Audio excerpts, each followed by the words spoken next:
Hello, I'm Isaac Hayes III, founder and CEO of Fanbase. And right now, we're accepting investors in our $17 million round to revolutionize the future of social media. Today, for just $399, you can own 60 shares of stock in Fanbase at $665 a share. Go to startengine.com/fanbase and invest today. While the big platforms have grown too massive and disconnected from their users, Fanbase is building a platform where creators and users truly come first. We've already raised $4.8 million from everyday investors who believe in this vision, and now you can join them. This is your chance to invest in a social media tech company with over 1 million users that is disrupting media by allowing anyone to reach all of their following and monetize their content from day one. The market is changing, big platforms are failing to serve their users, and Fanbase is stepping up to fill the gap. Don't wait until it's too late. Invest now. Invest for yourself and your future. Go to startengine.com/fanbase and own the future of social media.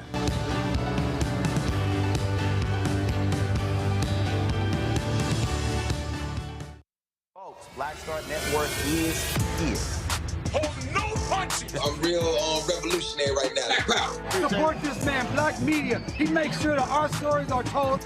Thank you for being the voice of Black America, Roland. Stay black. I love y'all. All momentum we have now, we have to keep this going. The video looks phenomenal. See, there's a difference between Black Star Network and Black-owned media and something like CNN. You can't be Black-owned media and be scared. It's time to be smart. Bring your eyeballs home.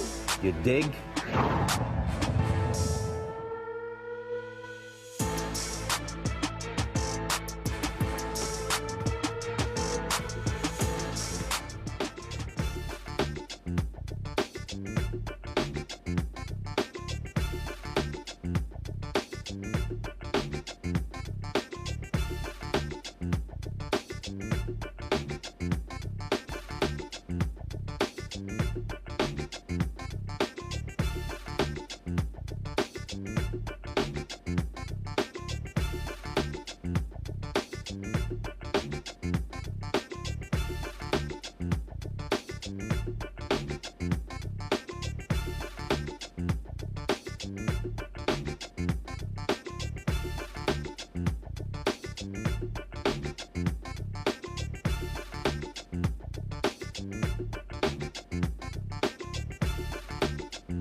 Hello, I'm Isaac Hayes III, founder and CEO of Fanbase.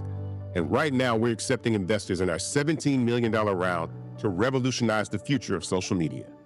Today, for just $399, you can own 60 shares of stock in Fanbase at $665 a share. Go to startengine.com/fanbase and invest today.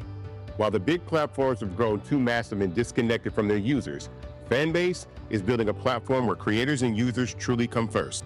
We've already raised $4.8 million from everyday investors who believe in this vision, and now you can join them. This is your chance to invest in a social media tech company with over 1 million users that is disrupting media by allowing anyone to reach all of their following and monetize their content from day one. The market is changing, big platforms are failing to serve their users, and Fanbase is stepping up to fill the gap. Don't wait until it's too late. Invest now. Invest for yourself and your future. Go to startengine.com/fanbase and own the future of social media.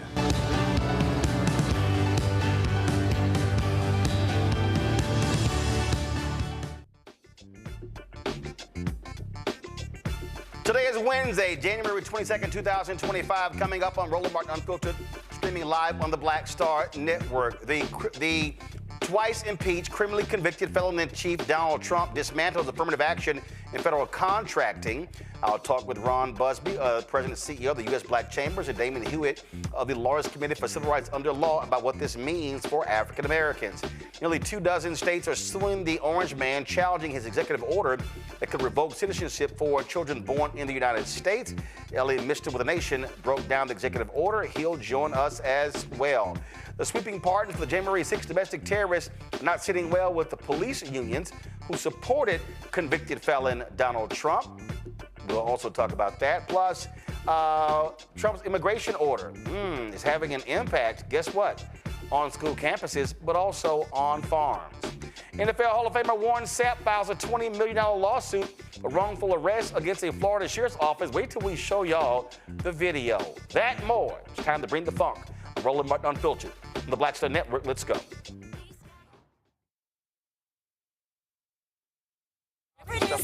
Got the scoop, the fact, the fine. And when it breaks, he's right on time. And it's rolling. Best believe he's knowing. Putting it down from sports to news to politics. With entertainment just for kicks, he's rolling. It's on go, roll, y'all. It's Roland Martin, rolling with Roland now. He's funky, he's fresh, he's real, the best, you know he's Roland Martin now.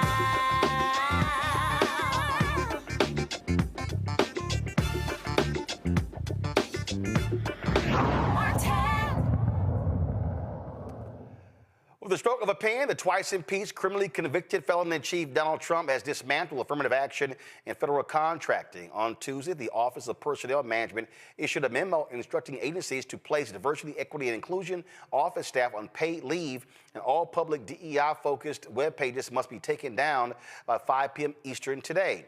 These employees are expected to be laid off. Some have already been laid off. This executive order on affirmative action revokes a directive issued by President Lyndon Johnson that dealt with the issue of discrimination in federal contracting. Joining us right now is Damon Hewitt, President and Executive Director for the Lawyers Committee for Civil Rights Under Law. Don't ask me why he's wearing a purple tie being an alpha. Plus Ron Busby Sr., of course, President and CEO of the U.S. Black Chambers, Inc. No surprise he got a little red in his tie because he's a little Kappa. All right, let's get right to it. Damon, I'm going to start with you. First off, look, we know these guys have been targeting DEI, but the going after the Lyndon Baines Johnson executive order is a whole different thing because that dealt specifically saying you can't discriminate in the hiring of folks when you're getting federal contract. That's a whole different conversation. Well, look, we always knew, Roland, that they were going not just after issues, they're going after people and also going after the money. That's exactly what this is really about. The same reason why they went after federal contracting programs after the Students for Fair Admissions case, the higher ed affirmative action case. And so this is really troubling. You know, the message being sent here and the implications of this rescission is that federal contractors no longer have to take, it seems, undertake affirmative duties to root out discrimination in their own workplaces and their processes. This is essentially an invitation to discrimination. Yep. And the message is that it's open season on Black workers. And, you know, look, federal contractors represent 1/5 of the entire U.S. workforce. So this has massive implications for everyday working Black people. And let's be real clear, which people don't seem to understand. Republicans used to support the civil rights laws. But when Barry Goldwater's book, The Conscience of a Conservative, came out, that flipped it. And then they opposed the Civil Rights Act. You've had conservatives and Republicans who have been saying that a person should be allowed to discriminate. And so that's really what this is about. They do not want to be held to the laws, the civil rights statute saying you cannot discriminate in the hiring. What they're saying is we want to be able to hire anybody we want to, and this is a burden telling us that we can't that we can't discriminate against somebody Black or Latino or Asian or somebody who's a woman. That's what this is really all about. Yeah, you know, we're going to enter a period as follows. Number one, we're going to remind folks of the facts on the ground, but also the law, because no matter what Trump says in an executive order, that doesn't change Title VII. That's the law of employment discrimination. That law was not changed by a Supreme Court decision, That law has remained the same for a very long time. And so these employers have affirmative obligations. What this EO from 1965, the year after the Civil Rights Act, did was it added a layer of protection. It added a layer of affirmative duty for federal contractors to make sure that they were complying with Title VII. So we're probably going to enter a period where this law will be in contest, a period of people talk about rapid evolution. This could be rapid devolution of workplace culture, of open season on Black workers and brown workers. And so we're going to have to meet these people in the courts of public opinion, but also in the courts of law. Ron, I want to go to you. When the idiot Trump was there last time, you and I talked, and they stopped collecting racial data, correct? Correct. So the problem is, we didn't know what was happening. We didn't know what contracting was happening. We didn't know who was it getting. We didn't know if it was an increase or a decrease. And that they stopped collecting racial data across the board, correct? Correct. So when it came to, then what they did was they started bundling contracts instead of typically what happens on the Democrats, they unbundle. The only Republican who actually understood the unbundling of contracts was actually George W. Bush. And so typically Republicans, they bundle them back. And so really what we're seeing here with the attacks on, when we see these executive orders, couple that with last year, those federal judges ruling MBDA and also the AA program, what this means, and this is what I kept warning people during the campaign, even now, what they're doing is this is going to have a direct impact on Black businesses getting contracts, correct? People don't understand that. And as we had been talking, and I know you have been saying it, Roland, voting and elections have consequences. And we had been saying for years, and we saw it during his first term, he tried to come out with the ban on Muslims. He got caught up in the process of George Floyd, and it took his attention away from his original plans. This time he came out the gate making it very clear that he was concerned about his supporters, about his billionaire friends and trillionaire friends, and making sure that the programs and the conversations that he talked about during his first term were going to be implemented immediately upon his inauguration, and we have seen that happen already. And again, I want to reiterate this, and this is for all of the Simple Simon Negroes who on social media, who were doing radio, television interviews, talking about Trump is going to be putting money in our pockets and how all these things are going to be going down. What they need to understand is that what they are doing is they are going after the money. And then when they target Walmart, when they target McDonald's, when they target corporate America, they're not just saying, oh, let's get rid of these DI offices. They're going after supply diversity, or what John Rogers with Arrow Capital calls business diversity. And so what we are going to see, and Black people need to wake up, over the next 1, 2, 3, 4 years, we're going to see a material decrease in billions of dollars flowing to Black-owned businesses who largely employ Black people, who fund HBCUs and Black interests. And so that is going to be the direct impact of what Trump and the Republicans are currently doing. Let me make it more clear. During Obama's first term in office, the goal for minority spend was roughly 5%. He surpassed that and hit 7%. His second term in office, the goal was then 7%. He surpassed that goal and hit 9%. If you heard when President Biden got in office, the goal was to go from 11% to 15%. That scared the nation. What we found out was, as you've been discussing, the disaggregation of the numbers, because they will tell you it's 11%, 9%, 5%. But as you have just mentioned, we never knew what that meant to the Black community. And so during this last administration under President Biden, we said we were interested in 3 things. Intentionality. Let us know what you were doing for the Black community. We wanted transparency. We wanted to know what that percentage meant for Black businesses, and then we wanted accountability. We wanted to know, okay, well, if they're not hitting the numbers, how can we motivate them, and what can we do to improve the conditions for Black-owned businesses? And so the reason why MBDA, Minority Business Development Agency, was the first place to go under attack is because while we were there, the goal was to get the increase for Black businesses from 1.5% of the entire country's spend to 3%. I had Black people fighting back on us saying, well, why 3%? Why not 13% or 10%? Understand this. Of the $960 billion that the country spends every year, $640 billion is set aside for products and services that all of us can apply, compete for. Of that, so hold on. The $960 billion, that's what the federal government spends. That's what the federal government. Go ahead. $640 billion is really available because the other portion is for the military. So of that $640 billion, 11% of that goes towards minority firms. But I want your audience to understand who is included in that minority. The second thing I want them to understand is it did not come out easily in reference to the disaggregation of the numbers. It was leaked out. And so once it was leaked out, then the federal government had to address it.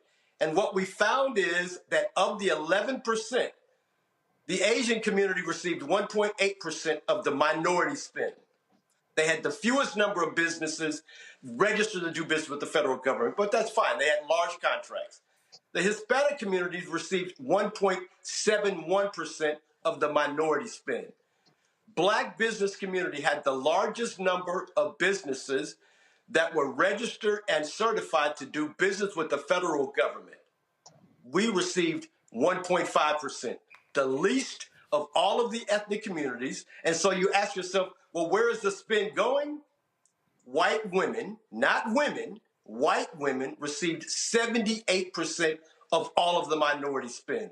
So people are saying, well, Ron, what are you guys doing to fight back on these attacks on DE&I? And I ask myself, well, where are white women? Because they have the biggest law that's available to them, whereas we have the biggest opportunity to gain in this conversation. And so the U.S. Black Chamber, along with other business organizations, are going to continue to fight to make sure that we have our share of the wealth of this country. Now, again, before I go back to Damon, you gave the 1.5%, but also I want to speak in terms of actually real numbers. That number represents about $10 billion. And that $10 billion is the most we've ever gotten.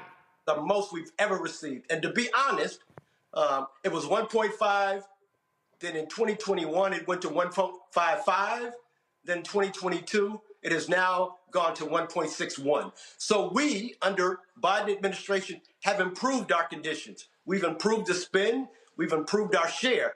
Now we cannot turn back and go back to where we were before. Yeah, and so Damon, this is the thing that I think the people have to understand when we talk about the battle over civil rights. That is a direct relationship to the battle over civil rights. And that's what Dr. King understood. It was called the March on Washington for Jobs and Freedom. That was economics. He said in that speech, of course, which the goofy pastor on Monday did not mention when he talked about America giving black folks a check stamp insufficient funds. And he always talked about, we came here to get that check.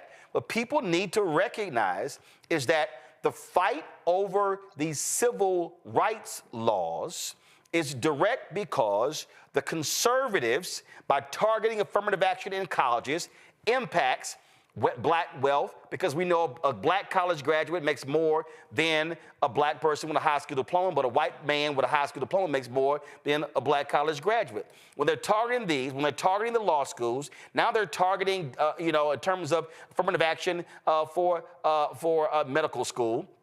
Then they're attacking a program in Minnesota to increase the number of black teachers, to increase the number of black doctors. When they attack these programs, they are attacking the ability of black people to make high five-figure, six-figure jobs and earn seven-figure jobs. This is a money battle, Damon.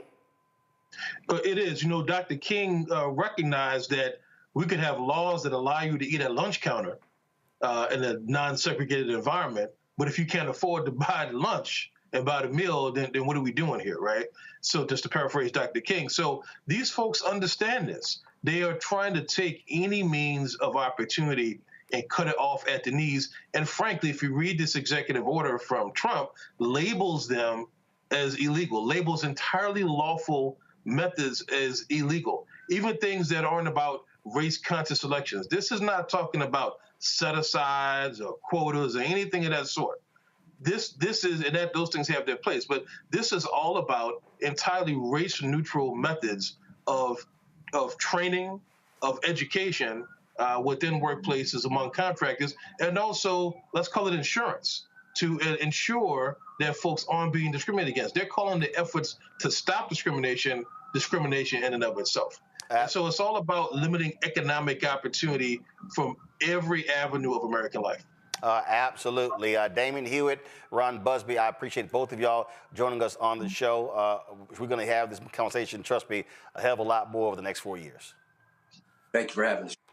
We'll be here, man. Bringing my panel right now, Rebecca Carruthers, Vice President, Fair Election Center out of D.C., Jade Mathis, Esquire, with the Jade Mathis Law Firm out of D.C., and Political Sis, social media, political activist out of Knightdale, North Carolina. Glad to have all three of you here. Rebecca, I'll start with you. I keep saying that if you go down 2 blocks from here, there's only one federal agency that shares a lawn with the White House, and that is the Treasury Department. White House is power, Treasury Department is money, power and money. If you ain't having a money conversation, you're not having an American conversation. And what people need to understand, which is why I wrote this book, White Fear, How the Browning of America is Making White Folks Lose Their Minds. This is a money conversation, and what these right-wing MAGA people are pissed off about, they do not want to see black people continuing to advance, and so they want to shut down all of these programs that have aided African Americans in being able to generate wealth.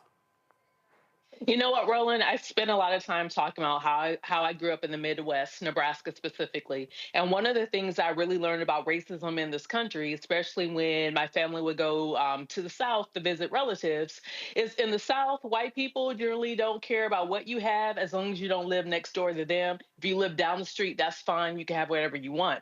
But up north and also in the Midwest, they don't care if you live next door to them. They don't care if you live across the street, but you better not be doing better than what they are. And so what's interesting with watching this new administration, the second term of President Trump, like you said, this is purely a money grab because quite frankly, $10 billion in a near $1 trillion budget really isn't that much money when we talked about the 1.5% that Black folks as a racial minority gets in these different set-asides to make sure there's a diverse supply chain within the federal government. And like when you talked about that 78% number, 78% of that like $660 billion is going to white women. So in the grand scheme of things, $10 billion isn't that much for our community. It's not that much across the United States, quite frankly. But the fact that we are even getting that for some of these people, that's the problem because they feel like we should not be getting anything. I mean, here's what's crazy, Jay. The white woman in Tennessee that sued the 8A program, here's what was crazy. She was a part of a program for women. That's how she was able to get contracts. She then sues the 8A program saying, oh, I can't participate in that, and she never even applied. So the white woman was mad at the program for minorities, and she was mad it didn't include her, but she had no problem with the program that was for women, for white women like her. And this is what we are dealing with.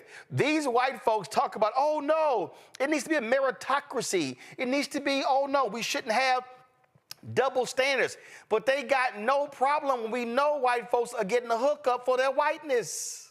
Yes, and speaking of hookup, that is one word Trump never uses, or we don't hear often used, is nepotism, right? They talk about everything else, and we want it to be equal here, and gender rights, and all of this, but nepotism was the one key word that he always leaves out, which he was the beneficiary of, right? And I essentially feel like what Trump is saying about DEI is that he's implying that it's discriminatory, but it's only discriminatory when whites, Asian Americans, and whites, Asian Americans, and white women, when they don't get their way or when they don't get the positions that they want. That's when it's discriminatory. I think that's the part that he's implying and willingly not saying. No, he's not implying, they're actually saying it. That's what they're doing. Political sis, go ahead. You on mute. You on mute. Unmute. I don't Now, there you go. Go ahead. Okay. One thing I don't think they understand, especially white women, veteran white men, is how DEI impacts them in a good way. When it comes to Obama, along with the LBJ executive order that Trump took away, Obama added the gender along with gender identity, I think. But that's going to affect white women as well as black women. So I think that's something we need to keep in mind. And I don't know why the Democrats, especially here in the South, can't drill that into white working people, white working women people. But I think if we can do that, then we can get somewhere with some votes. But then that's going to require people to have a conversation they frankly are unwilling to have. They're scared to have. Of course. One of the folks who has no problem having that conversation is Congresswoman Jasmine Crockett of Texas. She joins us right now. Congresswoman Crockett, thank you so very much. Listen, we know what they're doing. We saw this movie before. They want to throw so many things at one time and have people just scatterbrained, disillusioned, but I'm not falling for the okie doke. What this is about, Congresswoman, is they want to attack the money source. They do not want to see black advancement. They want to go after the money, and they're not satisfied with white women getting 78% of the federal NWBE contracts. They want 100%, and those white women are silent. And so folk need to understand, and frankly, Democrats need to understand they got to be a hell of a lot more aggressive in understanding the game being played here. Yeah, so for me, it is overwhelming for so many people. He operates in chaos and only chaos and confusion. And he consistently hides some of the really big things in the chaos, right? So I appreciate that you're talking about the executive order as it relates to civil rights. And so I think it is important for people to understand that Republicans and Democrats alike, including Donald Trump, consistently signed off on this EO, and this time he decided that he was going to rescind it, right? And so when people are like, oh, well, what is it about immigration? And, oh, what is this DEI thing? And, oh, what is this going on over here? Here's the reality. It is all rooted in white supremacy. And that's what people need to understand. The white supremacy agenda is alive and well, and every single one of these attacks, they are rooted in white supremacy. So unless you are a white man, I don't really know what place you have in this agenda that we see coming out. And by keeping us divided, by having those that understand the importance of affirmative action, those that understand the importance of diversity, equity, and inclusion over here fighting this fight, and then those that are so concerned about their family members and whether or not they're going to be deported, they're over here in this other fight. Instead of uniting us, we need to understand that it's not an attack on just one group. It's an attack on all of us, and it is all rooted in white supremacy. Even this random whitewashing of Jesus and this narrative around Christianity. It is the white supremacist narrative of Christianity, the same one that kept black folk enslaved. Well, here's a perfect example. I'm going to pull this up for you. Today, I was perusing social media, and people need to understand you got to be careful with, because it can get real overwhelming. So this tweet here came up from this Geiger Capital, and he tweets, affirmative action is systemic racism. Not my opinion, look at the data. So he shows Harvard applicants, all in the top academic, had vastly different chances of admission depending on their race. And so he puts this here, okay? So this is the first one that he puts. And so Hugh Hewitt, conservative radio show host, retweeted this, and I saw it. And so I, of course, responded this way. Hey, Geiger Capital and Hugh Hewitt, now do legacy. Please tell me the race and gender of Harvard students admitted due to legacy. White people never want to call out legacy. I'll wait. And of course, Congresswoman, they never responded because what they know for a fact is that if you put on legacy, that's absolutely white people. And so they want to label everything else, oh, this about merit. But legacy ain't merit. It's a whole bunch of grossly unqualified white folks getting into colleges and universities because their parents and grandparents went there. And that's the game they love to play. Yeah, no, you're absolutely right. When they try to play this game, I just remind them of the people that Trump has decided should be in his cabinet. They are all unqualified. Let me tell you something. I can find somebody of every color, of every sex, of every gender, of everything that is better qualified than every single one of his nominees. I absolutely can. Because right now, what we see playing out and the reason that we needed affirmative action is because it's always been this cronyism. It's been the good old boy system. And it was about making sure not that you were given a hand-me-out, but instead of you saying the pool of people that I'm looking at, they are only white men. Instead, I'm going to look at everybody. And I'm going to try to make sure that we have everybody here. Y'all can talk about admissions all you want to, but when it came down to getting grads such as Barack Obama, he may have been admitted because of affirmative action, but I can tell you for sure that he didn't somehow become the president of the United States as the only black person to hold that seat because of affirmative action.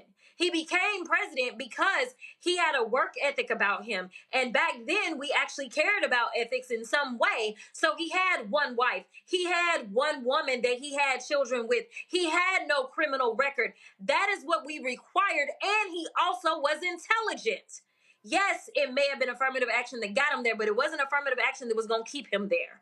So whether or not we get a chance is all it's about, is making sure that you will say. It's basically like I've been talking about, we need to take up the ban the box legislation, which is legislation that I filed on the state level. Well, considering the fact that we have a 34-count convicted felon that is sitting in the White House, arguably the most prestigious job that you can have in this country, and he just happens to be a felon. I don't know why somebody can't get a job at the Walmart because we refuse to ban the box on the application. That's honestly what it is. What it is literally saying, I am going to consider you even if this is your record. What it is saying, I'm going to consider you even if you aren't a man. I'm going to consider you even if you don't happen to be white. That is all it is. It's opening up the consideration and giving us a chance. But at the end of the day, just like any other black person will tell you in this country, we have always had to work 10 times harder. So just because they gave us a chance,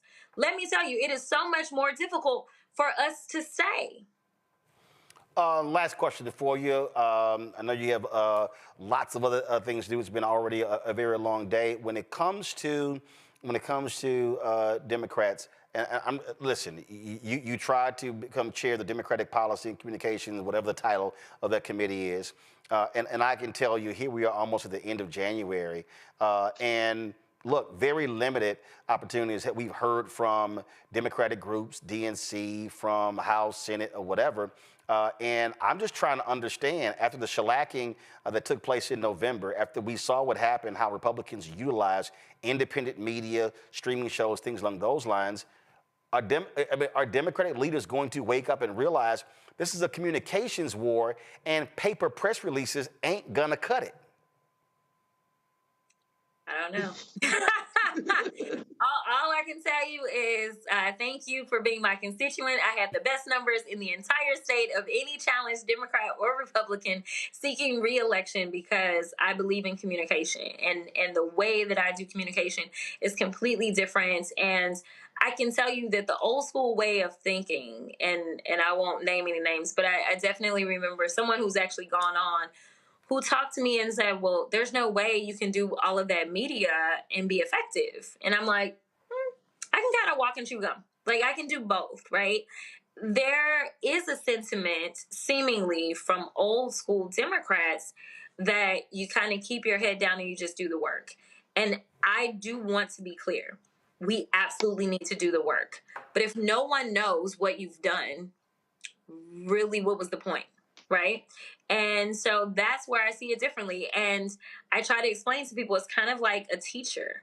When teachers walk into a classroom, they should understand that people will be better learners in different ways. Some people are auditory, some people are visual, some people are going to be hands-on. And so what does that mean? It still translates even when these children become adults, that some people just take their information in different ways. And so we need to know that they take them in different spaces and in different forms. And we need to make sure that we're prioritizing all of them. And right now is when we should be communicating a lot. You shouldn't wait till election time. I mean, you know, we all know, we've all seen what I call the Chitlin circuit, right? When it's election time and everybody comes to the black church. Like, why can't you come when it's not election time, right? Like, come tell us what you've been doing so that we know, and literally you stay ready so you don't have to get ready. And right now, I feel as if I really am about to experience what Shirley Chisholm went through and what Barbara Jordan went through and what so many others who were first went through as they were trying to break through the noise, but they were doing it in a time in which people at least had some kind of ethics about them. Ethics is out the window. Right versus wrong is gone. Yep. Like, it's all out the window. And so, you know, if we don't tell our stories, then somebody else is going to co-opt those stories and is going to tell them for us. And we will be back here in 4 years or in 2 years or whenever talking about we don't understand why we lost again. Yep. I keep saying that Democrats are playing a political game that no longer exists. And so they want to play by a set of rules, and Republicans are like, what rules? We're just going to create whatever we want to do, and y'all can suck it up. Congresswoman Crockett, keep swinging. We appreciate it.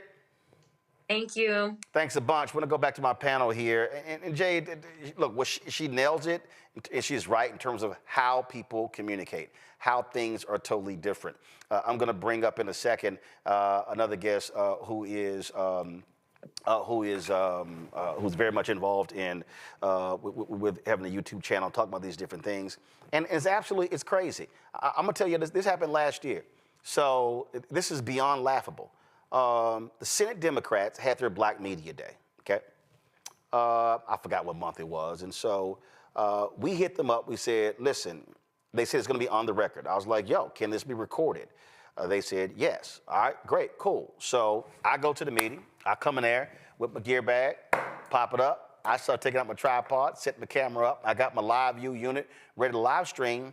One of the staffers comes over, and she goes, Mr. Martin, excuse me, are you streaming? Are you video recording? I said, yeah. She says, oh, no, that's not allowed. I said, I'm sorry, we asked y'all this. Y'all said it's recording. No, it's on the record, but audio only. I said, are you serious? So I then text, because there are about 20 senators. I mean, so Amy Klobuchar was chairing the meeting, Schumer was there, it was Cory Booker, Warnock, you had then Senator Sherrod Brown, then Senator Casey. It was just about 20 plus senators.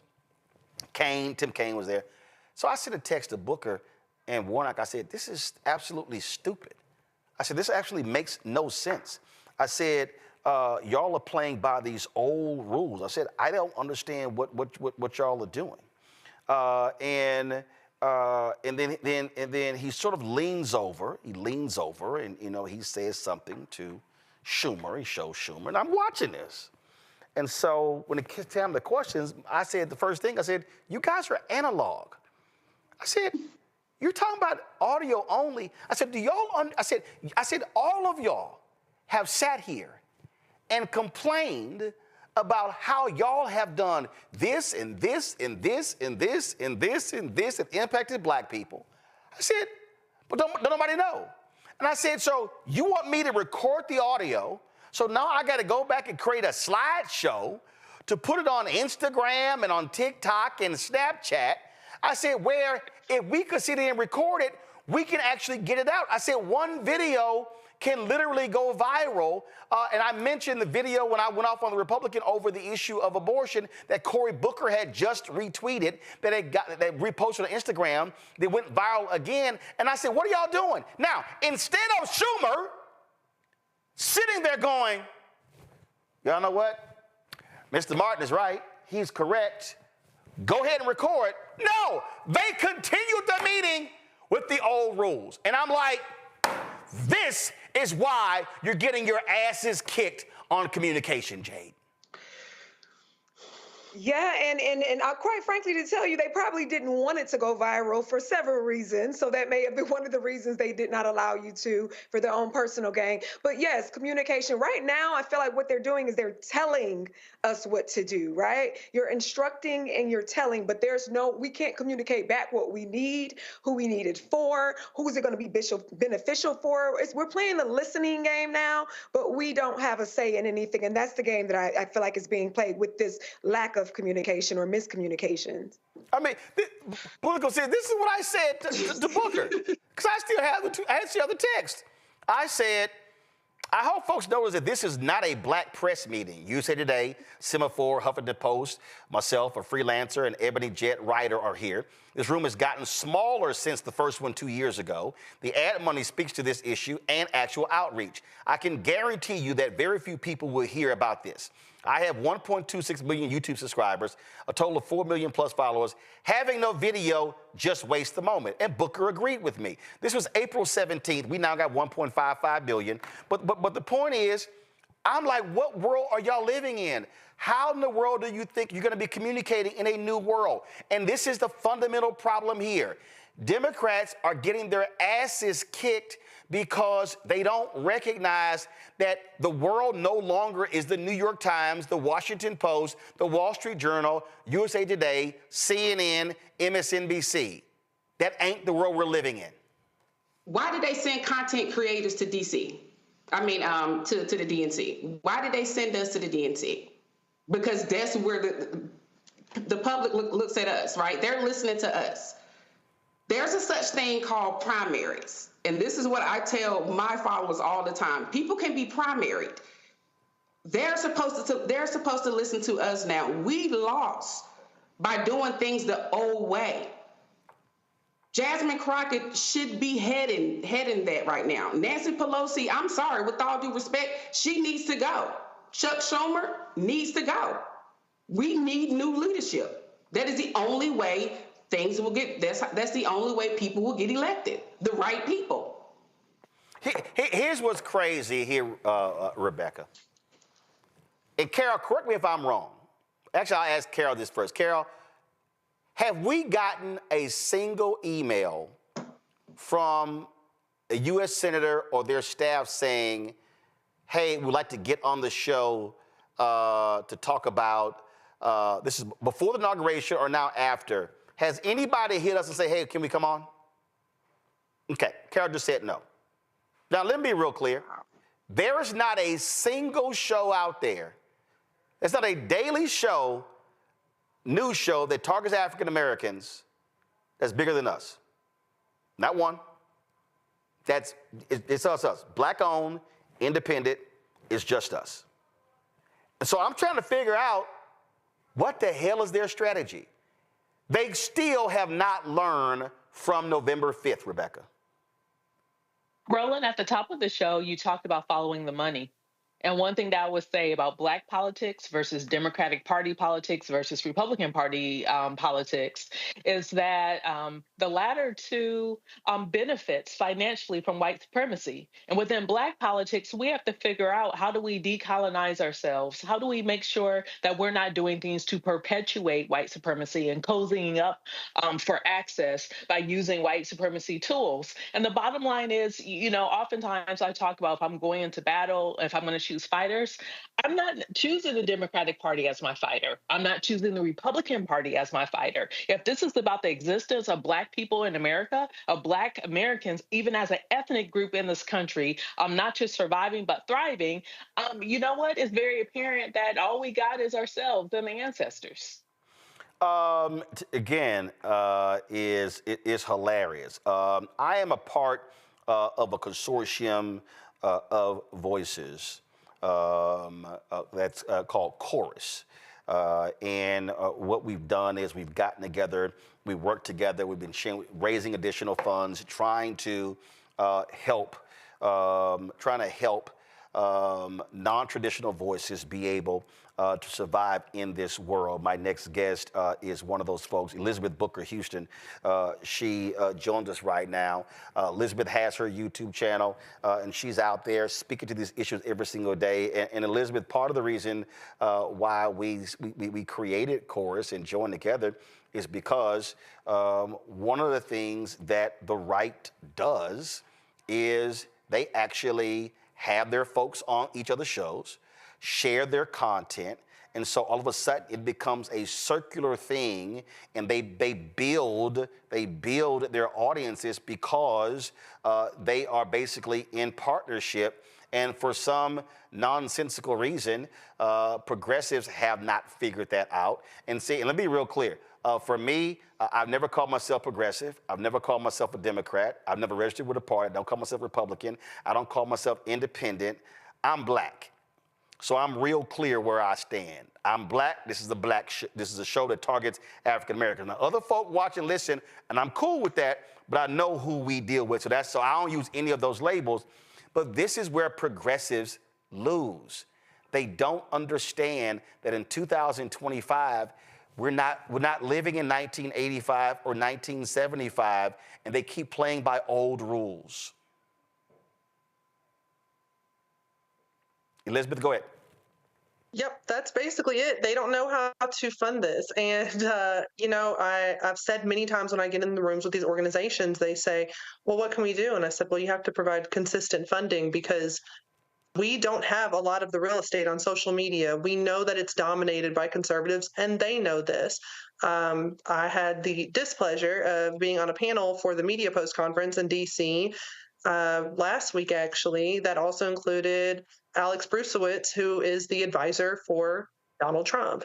And he bragged about the fact that they have so much pull, whether it was on TikTok, YouTube, Facebook, wherever. They have a lot of influence on those platforms. And we know, even if they don't want to admit or share numbers, we know what gets talked about in these circles when it comes to contracts and pay. We know that they are being paid and funded and supported. And just like you said, it's not just money. Also on each other's platforms, each other's podcasts, they make something happen. I mentioned to one organization, for example, I said, hey, you need to look at investing in time and energy and support when it comes to Substack, because that's the new place where it's at. And some people said, oh, yeah, well, we'll see in a few months and 9 months, a year, how it's going. No, like you have to make it the space. That's what they do on the right. They don't say, let's see if something's going to pop off. They say, we're going to make it pop off. We're going to make it the space. We're going to make sure that we take over and that our voice is heard. Well, and also we're talking about issues. We're talking about how do you inform people? How do you make them aware? I was in a group chat a little bit earlier, and I was talking about how the Trump folks, how they stopped using racial data so you couldn't track information. And somebody goes, are you serious? I didn't know that. And this is an extremely smart person who's a lawyer, very plugged in, but I don't assume everyone knows these things. And so if you're not using the communication mediums to be able to communicate to the people, then you're going to lose. The reason you see these right-wingers out there who have no clue about the truth is because they are being bombarded with conservative radio, Fox News, Newsmax, OAN, On American News, conservative digital, the entire ecosystem. And that's why it's a lot of clueless people, because they don't go outside of that system. So, and now, of course, with Elon Musk owning X, it's gonna become his South Africa apartheid site. We already see how TikTok is flipping to kiss Trump's ass. So is Mark Zuckerberg with Facebook as well as Instagram. And so this is an information war. And folks need to understand, when you're in an information war, you kind of got to fight the war with the existing tools. That is exactly right. And we have to get the information out there, like you said, and we need to use all of our resources where we can. And speaking of Elon Musk and everything going on with mass deportation, that kind of information needs to get out to everyone quickly. I had the German government, the German Council on Foreign Relations, reached out to me over a year ago and said, we want to bring some U.S. influencers together with German influencers and have an information exchange, give you some support, some information. They had us meet in Washington, D.C., and then in Berlin, Germany. And that kind of information exchange and support, which had to come from a foreign government, not my own, by the way, they taught us so much. And one of the things that they highlighted was Alternative for Deutschland, which is AfD, translated into Alternative for Germany. They are the far-right extremist group that has tried to push for mass deportation, Muslim bans, and the long goal is what they refer to as unassimilated Germans. So whether you're a migrant or not, at the end of the day, if you're not German enough, meaning fit into their white supremacist narrative, they were planning to deport you. And they were uncovered by some journalists who, again, I got to meet with in Berlin and talk directly to. And I got that information in April of 2024. And so I'm thinking now, I'm seeing Elon Musk in the news praising the AfD, praising that very far-right group and throwing up the Sieg Heil. And I'm thinking, oh, thank goodness I had that information exchange along with other influencers and these connections in Germany, because now I can get this information out there and quicker to people who probably are not aware of the AfD. I would be willing to bet that the majority of Americans don't even know what the AfD, what they do, who they are, or the harm that they cause. And we need to pay attention because that is the blueprint that they are using to bring here to the United States. Political sis, one of the things that, first of all, let's be real clear. One of the reasons you're on this show, because I came across your videos where you were being very specific in trying to educate your followers about the things that are going on. And I said, okay, let's get her on the show because you need to be amplified beyond just those who follow you. And this is the reality is this is how things are built. Go to my iPad, Anthony. Folks, Elizabeth's YouTube channel, she's got 3.43. She's got 3,400 subscribers. She should easily be at 5,000 by the time we end this interview. But if we don't do this, then if you have a smaller following, and then I have a larger following, and I'm amplifying you, then that's just information I don't have to go over again because you're already doing it. So we don't all have to be doing the exact same thing. And so, boom, you got this here, cool. I don't have to cover that, but I can repost it, share on all of my social media platforms. This is how we're able to impact people. This is exactly right. Elizabeth, actually, I follow her on Instagram, so I learned a lot from her as well. If we do not have the support, unfortunately, a lot of Black creators, just like Black politicians, we don't have the support. So we are not heard as or amplified like the right. And until the Democrat Party learn to do the things that the Republican parties are doing to help commentators to lie, then we're gonna remain this way. One of the reasons why what I do is the reason I want people to subscribe to Elizabeth's YouTube channel, and this is not getting anybody's business, but I need people to understand the economics as well. Elizabeth, are you monetizing your YouTube channel? Yes, I am now eligible to monetize on there, and I'm just now starting to post long-form content on that platform. The first was actually from Chorus, where we did the interview last week with the DNC chair candidates. It was the most watched DNC chair forum that has ever happened. And the reason, hey, do this here. Carol, do me a favor. I need you to get Damon Hewitt back on for some breaking news, because the Justice Department, they are freezing all cases in the Civil Rights Division. Washington Post is reporting that, I was going to go to a full screen of all our panelists. I saw your look there, Rebecca. Again, literally the Washington Post, Damon Hewitt just texted me there, so let's get Damon back on. And again, we told people— This is voting rights. Rebecca, we told people, well, it's voting rights, but it's also all of the cases against police departments, police officers, it's against jails and prisons. Yes. And I have two cases involved with them, so absolutely, you're right. So Jay, that means that your cases are frozen right now. And as if a year and a half for them even investigating these cases wasn't long enough, now there's probably going to be some more years added, conveniently added on. But this probably has something to do with Trump said that he was going to do with law enforcement now after he became president. And again, Rebecca, for all of those black people who were out there posting videos and on their YouTube channels calling us shields for the Democrats, but they said they cared about Black Lives Matter, all of those people who were yelling about tangibles or we're not going to vote, the people who said we want to see reparations, even though they could not articulate a pathway to actually getting it done with Republicans controlling the House. Guess what? All of y'all people, hello, hashtag we tried to tell you. Here's the thing, even in the comments, I'm looking at people talking about, we're Democratic shields. Hey, it's S-H-I-L. It's not S-H-I-E-L-D. That means something completely different. So if you're going to call us something, make sure you're accurate with what you're trying to call us. Here's the bottom line. Many of us, many black folks in this country have been here for hundreds of years. So when we tell you, hey, this is what this regime is talking about, when they use certain coded language, we're saying it because our ancestors have been here. So I understand, there's talk about the FBA and ADOS. Cool. Guess what?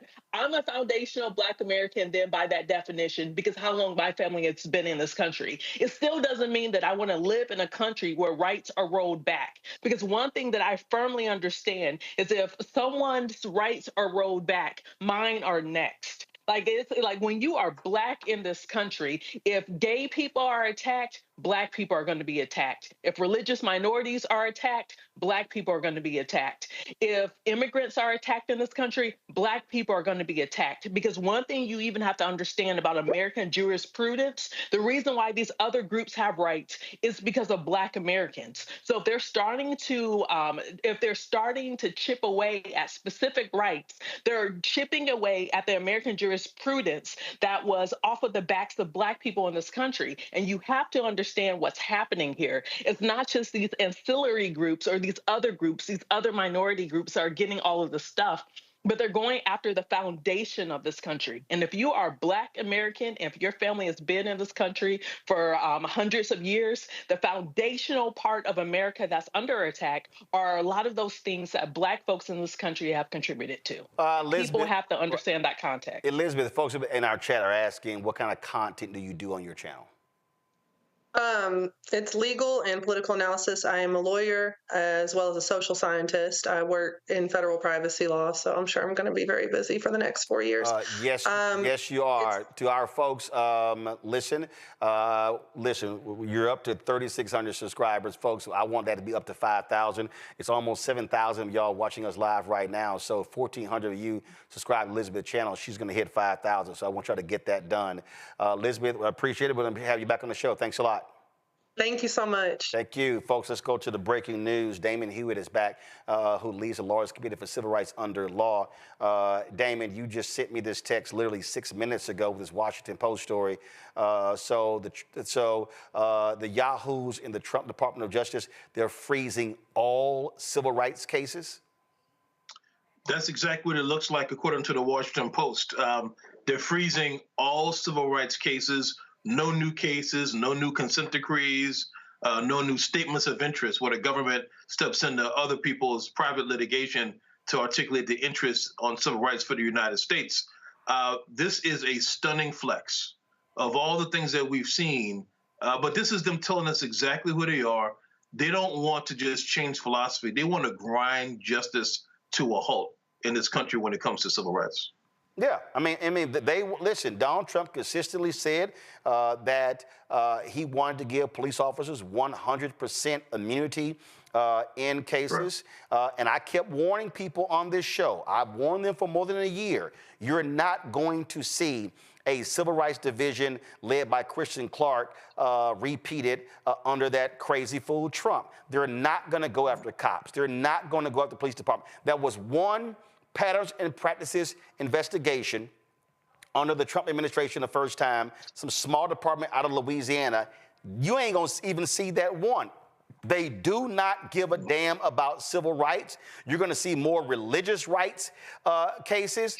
And so this is a huge, huge issue that folk better realize it's now a problem for at least the next 4 years. At least the next 4 years. And look, we knew that we would have to step up. If the Attorney General and their minions won't do the job, then we as private attorneys general have to step in. That's why we were founded in the 1960s and so many other organizations as well.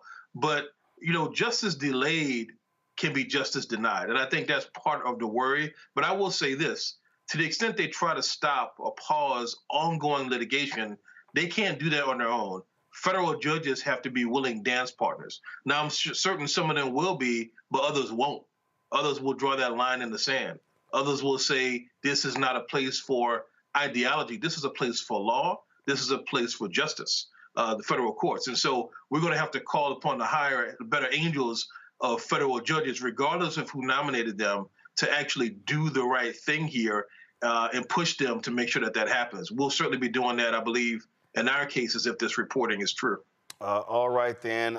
Damon Hewitt, we surely appreciate it. Thanks a lot, Fred. Of course, man. We're going to bring in right now Elie Mystal, of course, justice correspondent with The Nation. Elie, before we get to the topic we were going to talk about with you, this news here is huge. And again, this is one of those things that we warn people. You heard Damon talk about, well, you know, these federal judges going to have to do their job, but here's the problem. Again, elections have consequences. When you have Republicans who now have a 53 to 47 majority in the United States Senate, they can now confirm hardcore right-wing federal judges, and that's exactly what they want to do. And so when you look at, this is the headline, folks, so go to my iPad, from the Washington Post, Justice Department freezes all cases in Civil Rights Division. The memo doesn't state how long the freeze will last, but it essentially shuts down the Civil Rights Division for at least the first weeks of the Trump administration. That is serious, Elie. This is directly from Project 2025. I wrote about specifically the DOJ section in Project 25 and how they promised to do exactly this, completely remake the Civil Rights Division, shut it down, prevent it from prosecuting cases on behalf of affected minorities, and instead turn the Civil Rights Division into an organization that sues on behalf of white folks who feel like their racial justice has been threatened by sharing the country with black and brown people. I wrote that in July, I think, of last year before the election, and I couldn't get on television and talk about it. And I couldn't get on mainstream programs to talk. I mean, I talked about it here with you, Roland. Couldn't get on many mainstream programs to talk about it. And when I did, the white folks told me that I was gaslighting them, that Trump had disavowed Project 2025, and it wasn't going to happen. So there is a big part of me that's like, what did y'all think was going to happen?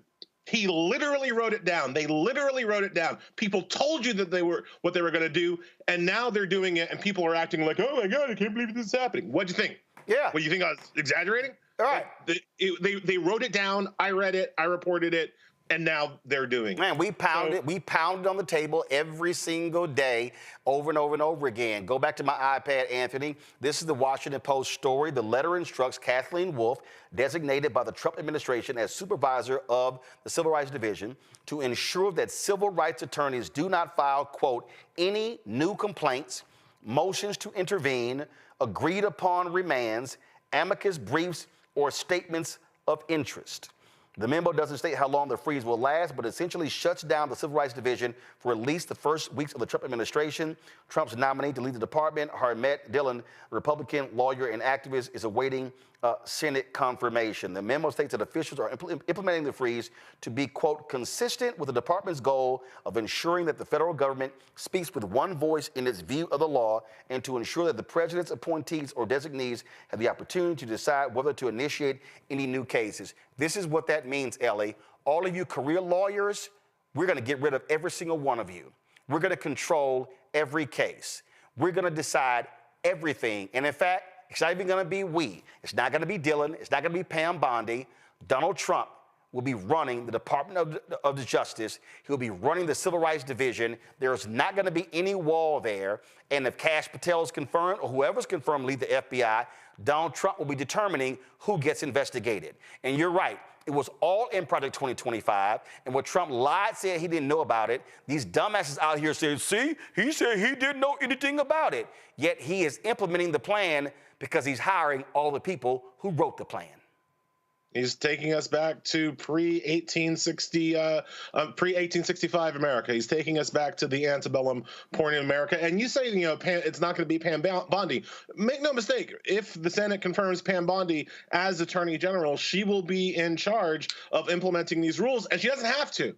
All right, the Department of Justice has independent authority to bring cases on behalf of the people of the United States, not the orange dictator bigot of the United States, but the people of the United States. Pam Bondi could ignore this order. She's not gonna, because she's a weak, sycophantic person, and a weak person, but she could. I mean, I think we all, having all just lived through the Merrick Garland era, I think we all should know that the Attorney General has immense independent power from the White House, but Pam Bondi's gonna do what? She's gonna dance to the person who brought him. She's gonna carry out the racist, white supremacist intentions of the Trump administration and refuse to bring valid lawsuits on behalf of the American people. So I don't want to. It's not her call. It's not her decision, but I don't want to let her off the hook because she could show character, strength, resolve, any quality. She could show any quality of a decent human being. She's not gonna, but she could. So I don't want to let her completely off the hook. In terms of further court actions, you got to remember we're dealing with a Supreme Court that's already been captured by the MAGA forces and the white supremacist forces. I honestly think that there are at least 4, if not 5 or 6 votes on the Supreme Court who don't think the Civil Rights Act should exist at all. Right. Who straight up don't think that the Voting Rights Act or the Civil Rights Act should exist at all, and challenges basically canceling out the Civil Rights Act, the 1964 Civil Rights Act, one of the most important pieces of legislation in American history, the thing, more so than Brown v. Board of Ed, that ended Jim Crow, the white apartheid domination of this country. That act itself is, if not under direct threat through legal challenges, is certainly something that the Supreme Court is going to simply ignore over the next at least 4 years and potentially longer than that. So, again, I don't know what to tell people. This is what America voted for. That's why we have a shirt called, y'all show the graphic, hashtag We Tried to Tell You, FAFO 2025. And that's also why y'all see me wearing that shirt. You see it right there. Y'all can go to rolandmartin.creator-spring.com or the Black Star Network. This is why I'm wearing my shirt. Don't blame me. I voted for the black woman. That's why I'm wearing the shirt. We tried to tell y'all, but a lot of folk, y'all didn't pay attention or y'all play other games. You fucked around. Now you're about to find out. Folks, 22 states have filed lawsuits against the Trump administration to challenge an executive order that could revoke U.S. citizenship for some children born in the United States. On Thursday, U.S. District Judge John Kofdor will hear arguments regarding a temporary restraining order to prevent the enforcement of this executive order. Joining us along with Elie is Yannick Gill, Senior Counsel at Human Rights First. Glad to have you, Yannick. And of course, Elie, you're still with us, and I still have my panel as well. Yannick, this is very simple. Conservatives want this to go to the Supreme Court. And here's what they know. They now have a 6-3 majority of the Supreme Court. Even though Amy Coney Barrett has ruled in a few cases, even though John Roberts, the reality is they know they have a lot. They want to go after it all. They want to go after the 14th Amendment, the 15th Amendment, and hell, probably the 13th. For everybody who's listening and understand, those were the Reconstruction Amendments passed by radical Republicans after the Civil War. We know what's going on here, Yannick. And as Elie said, they have long despised the Civil Rights Act, the Voting Rights Act, even the Fair Housing Act. This is an effort to completely undo the Reconstruction Amendments as well as the 1960s and those critical 3 civil rights laws. And you couldn't say it better. This is not about anti-immigrant sentiment. This isn't even about immigration law. What we are seeing right now is a white backlash. This is anti-immigrant, anti-black legislation being codified by the man that was voted in, by folks that didn't attribute racism, xenophobia, to themselves. I am gravely concerned about the apathy that I am seeing in Black communities surrounding an attack on immigration communities, immigrant laws. The executive order directly cites the same 14th Amendment you did, as in the Dred Scott Amendment, as in the only reason that we are not seen as property in this country. Donald Trump forecasted all of these issues, and we in the migration space have been monitoring this as early as 2015. This is not a surprise. This is actually an implementation of what he has been trying to do, which is all a nod to the Great Replacement Theory, all that's in Project 2025. What we have to do now is really focus on what is essentially going to be unconstitutional. But the concern lies with who is going to be impacted, which asylum seekers are going to be impacted, which naturalized born citizens are going to be impacted in the interim. It's a legal mess, but those of us at Human Rights First and those of us that are educated about what is happening have to speak out against this. This can't stand, and we have to look at the pain of others being reflected back on ourselves, because as this executive order is showing, it's only a matter of time before it ends up in our front door. And Elie, here's the whole deal. When these Republican governors like Ron DeSantis and Greg Abbott sent migrants to Chicago and New York and D.C. and other places, it was all up to gin up unrest in Black communities. Donald Trump talked about, oh, they're taking the black jobs. And guess what? Silly Black people fell for it. You got so-called activists running around in Chicago tearing down the mayors. Oh, the migrants are getting this, getting that. They don't even realize that what the Republicans are doing is they don't just want to close the border. They literally want to use this in order to engender Black support, and they want to go after the civil rights laws and the protections to then go after the economic gains. This is not like, oh, well, you know, we're with them on closing the border. No, they don't just want to close the border. They want to shut down even the Black folks who are here. So all you FBA, B1 folks and everyone, understand the game they're playing is way bigger than what y'all even think. Yeah, look, I obviously agree with Yannick. We have to care about immigration. We have to care about others. But if I'm being real, Roland, I also care about me. And I also care about my rights to citizenship in this country. Now, I am an American-born citizen. I'm from Queens, right?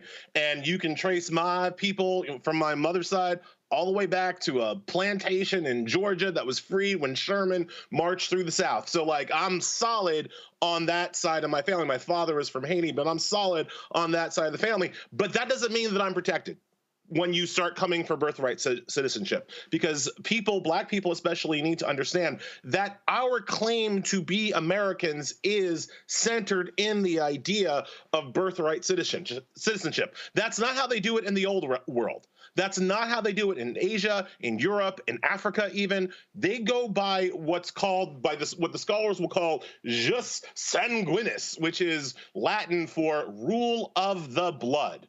In other countries in the old world, your citizenship is conferred to you by your parents. It is something that is passed down to you by your parents. That's not how we do it in the New World. That's not how we do it in America or Canada or Mexico or all of South America or most of the islands, right? And the reason for that is slavery. The reason for that is because none of us here in the Americas are actually from here except for the Native Americans, right? I was talking about my father's from Haiti. My father ain't Taino, the indigenous people of Hispaniola, because white people killed all the indigenous people from Hispaniola. White people killed most of the indigenous people from Queens, where I'm from. So everybody in the New World is a descendant either of colonists, a descendant of immigrants, or a descendant of slaves. Some of us are descendants from all three. And so when you go at birthright citizenship, when you say it doesn't matter where you are, it matters what your parents are from. It matters what your parents or grandparents or great-grandparents did. It don't take too long for the white folks to say, and you, son of freed slave Z.P. Pittman, you are not a real American citizen because you are only here because of the birthright citizenship granted to you by the first sentence of the 14th Amendment. And that we have already proven can be taken away. So much as I care about other communities, and believe me, I do care about other communities, I also care about me, and I also care about my community, and this is coming after us too. The thing right here that jumps out, Rebecca, is that, and Elie has talked about it, Yannick has talked about it, and I really need everybody who's watching and listening to get it. What the conservatives have been doing since Brown v. Board of Education, they have been seething. They have been angry. So you go from that decision to 55, the Montgomery bus boycott. You then go to Kennedy's election. You then go to those 3 Civil Rights Act. They have been angry, and they were angry at federal judges. So they said, we're going to lock and load. Then they said, no, we've got to create our own think tanks. They funded that. Then we got to create the Federalist Society to control the federal bench. They are playing a 1,000-year war. That's what they're doing. And so what liberals and progressives did, they went, oh, the courts have decided these things. They fell for stare decisis, whatever the hell they call it. And oh no, they're never going to overturn those things. And they're like, nope. Guess what? Precedent don't mean shit. We can overturn it. This is literally with that billionaire who gave Leonard Leo that $1.3 billion. And he says, we're going after academia. We're going after Hollywood. They want to completely reshape the entire country. So for the black people who keep falling for the okie doke for this small sliver of immigration, that ain't just it. They want to reshape it all, including black people. The 14th Amendment is about black folks, like just what Elie just talked about when it talks about citizenship in this country. The reason why citizenship is important in this country is because it's about who has the right to petition the government and to ask for things, to ask for protections, to ask for money. And so even to your point earlier, for all of those, my fellow black folks who are on the side of we want reparations, if you are not a citizen in this country, then you do not have standing to even petition the government to ask that. Even when the guest earlier, Elizabeth, when she was talking about what she learned in Berlin and talking about that far-right group, and they were saying, well, if you're not assimilating properly, then there's an issue. So when you bring back Brown v. Board of Education, and when we've talked to many civil rights icons who are fortunately, some of them are still alive now, they talked about they weren't fighting for integration, aka assimilation. They were fighting for desegregation. So black folks in this country had access to the full faith and power of the United States, meaning the ability to enter into contracts, the ability to get loans, to have access to capital, the ability to actually build a town, a city, and not to get burned down by a paramilitary group, which we just found out definitively by the U.S. government that that's what happened in Tulsa. So people have to get away from some of these petty games of, oh, I'm anti-immigrant or whatever, because this is attacking black folks here. And people have to understand what the underpinning of these arguments and what the underpinning of what Project 2025 and what this new administration's agenda is. It goes back to that foundational stuff. So if people want to talk about foundational America, then this is what the argument is, but you have to understand the context to even know what's going on instead of falling for the okie doke and saying, oh, well, yeah, you know, these folks are here now are taking my job. It's deeper than that. Political sis, you're there in North Carolina. They're literally trying to steal a Supreme Court seat. They have a 5-2 majority. They wanted to be 6-1. Anita Earls is up for re-election next year. And then, of course, there are 3 Republicans who are up in 2028. They do not want that court to return back to Democratic control. The Republicans have lost a supermajority in the legislature, but they want to control everything. Again, black folks who sat on their ass in North Carolina need to understand that they could change the results of the state. People do not get it. I need black people who are 18 to 35 to stop fucking around and realize if you actually want a country that gives you a shot, you better realize the game being played, and sitting your ass on the sideline ain't gonna cut it. And it's not just that. They're also trying to strip the power away from our current governor and our attorney general. But I want to go back to, I think, Rebecca, I hope I'm saying your name right. Yes, Rebecca. Rebecca, I'm sorry. Rebecca, if I'm not mistaken, the 14th Amendment came from the 13th Amendment, right? Because we banned, slavery was banned. And because of that, states came in with the black codes. And then we have the 14th Amendment. So at the end of the day, it still comes back to black folks, citizens. It still comes back to black folks. When America is bleeding, black people are dying. Everything comes back to us. All laws just about comes back to us. And we need to understand this. This is why I say it's so important that we understand our history, because history does repeat itself. Unfortunately, the bad history repeats itself too, only if we allow it.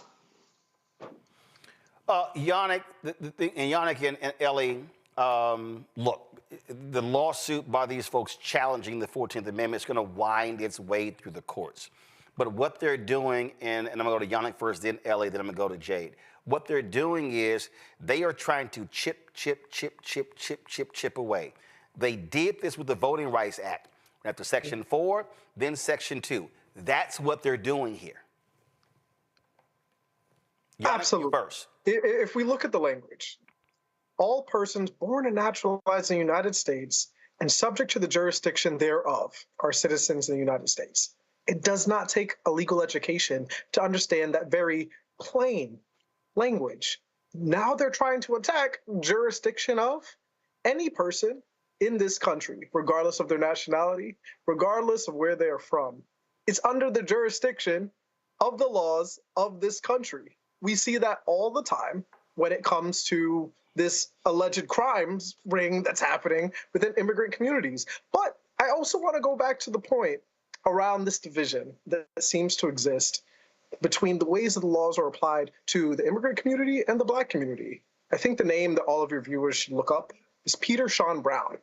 This is a black man born in Pennsylvania, living in Florida, who himself was found in ICE custody. Why? Because of perception. Why? Because of the way that he looked. We have to understand that these laws are not going to be applied with any sort of logic. They are trying to dismantle a system that was already broken.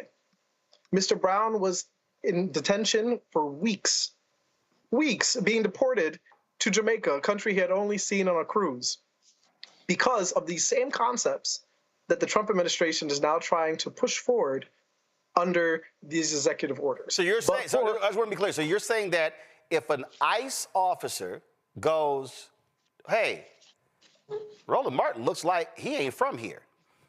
That's where they carry your papers from. They are setting it up where they can detain anyone for any reason. So this is gonna be going back to South Africa where they had the passbook, where I'm gonna have to prove my citizenship, right? Listen, we've seen it already. Our communities are over-policed. I lived in the Dominican Republic, one of the only other countries that has similar laws around birthright citizenship. And there, anyone who was perceived as Haitian is regularly dealing with police harassment and having to show their papers. That is what Trump is trying to replicate in 2025. Make it make sense. Elie? Yeah, so I want to talk a little bit about the court case itself, because I don't want to give false hope.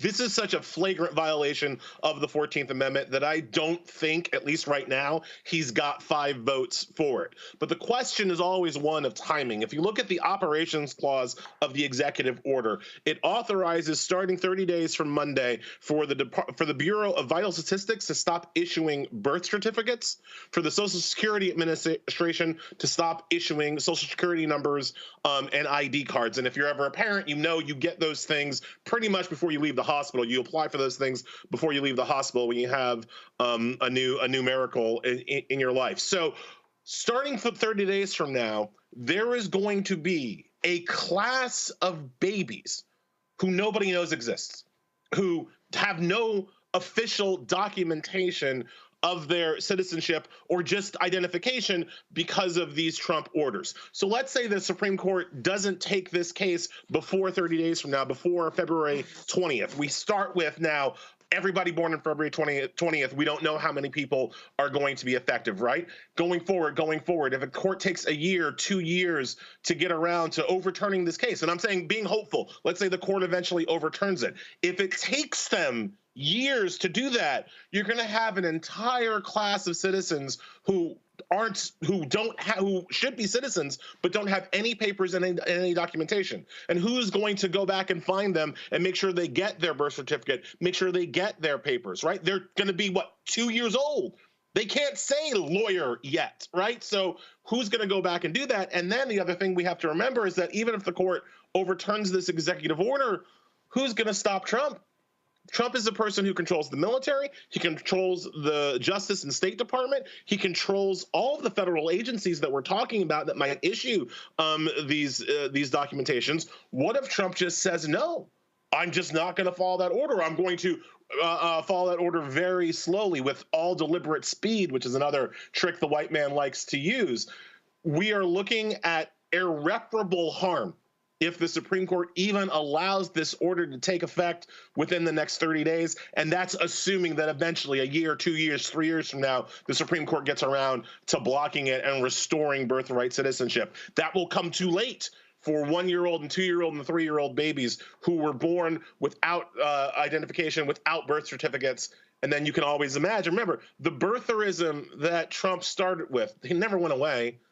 He never stopped. The white media stopped talking about it, but he never stopped thinking about it. It's a way to question the very birth certificates of people who aren't white in this country. Jade, people may think, oh, you guys are you're just being alarming.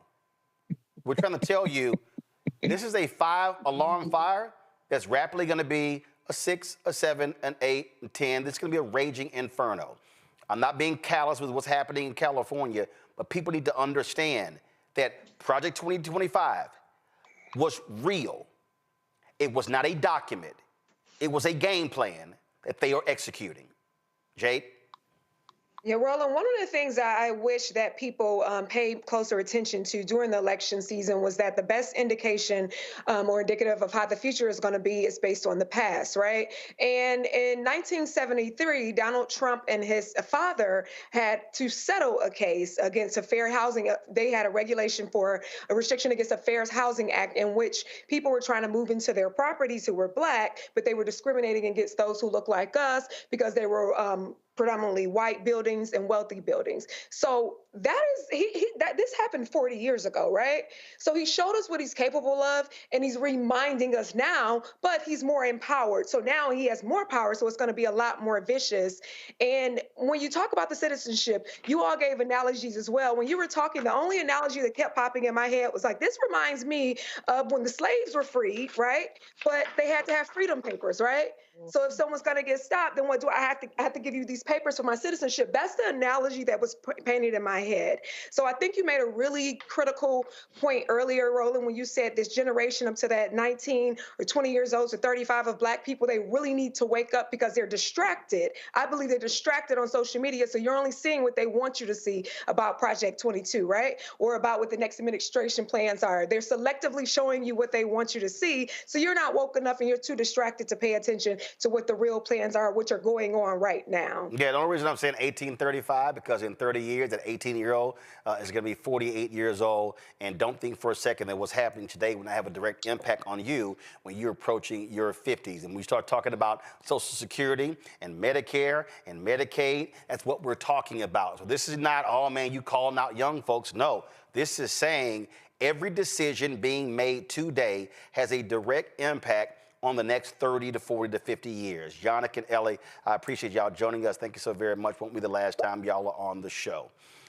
Folks, again, the reason we are being so serious about this, and I know somebody is saying, well, isn't there other news out there other than what Donald Trump is doing? Understand that, that the reason we have to sit here and deal with this is because, again, the policies that are in place, the policies that are being put in place. And so they now control, again, 53-47 in the United States Senate. You look at them having a very narrow majority in the U.S. House. But here's a perfect example. Speaker Mike Johnson, Louisiana, Republican, when he was asked today about the Trump January 6 pardons, you know what he said? You know what? That's Trump. He can do what he wants, but they're going to investigate the Biden pardons. I'm sorry, the Biden pardons happened before the Trump pardons. That's just reality. And we have to realize that their desire is not to even address anything. Their desire is to say, oh, no, we're just going to keep going back and calling what they did, what they did, what they did. Here's a perfect example. You take it what's happening at CNN. Like right now, okay, CNN CEO Mark Thompson apparently called Jim Acosta and talked about moving Jim Acosta like it's a promotion to a midnight show. Anybody knows that show will be dead in the water from his current perch in the morning. Okay, good ratings, which says a lot for CNN because basically it sucks all around. But understand they're doing that to cater to Trump. They're catering to Trump. All the networks are. First of all, Sean Hannity yesterday did his show from the U.S. House with Republicans as his studio audience. So we know Sean Hannity and Fox News is absolutely the communications arm for the Republican Party. That's just an absolute fact. But what you need to understand is that they don't want to answer anything and they want to just ram this thing through. This is a conversation that Jim Acosta had today with Tim Burchett, who is one of the craziest members of Congress and who was very much involved in the attempt to overthrow the election.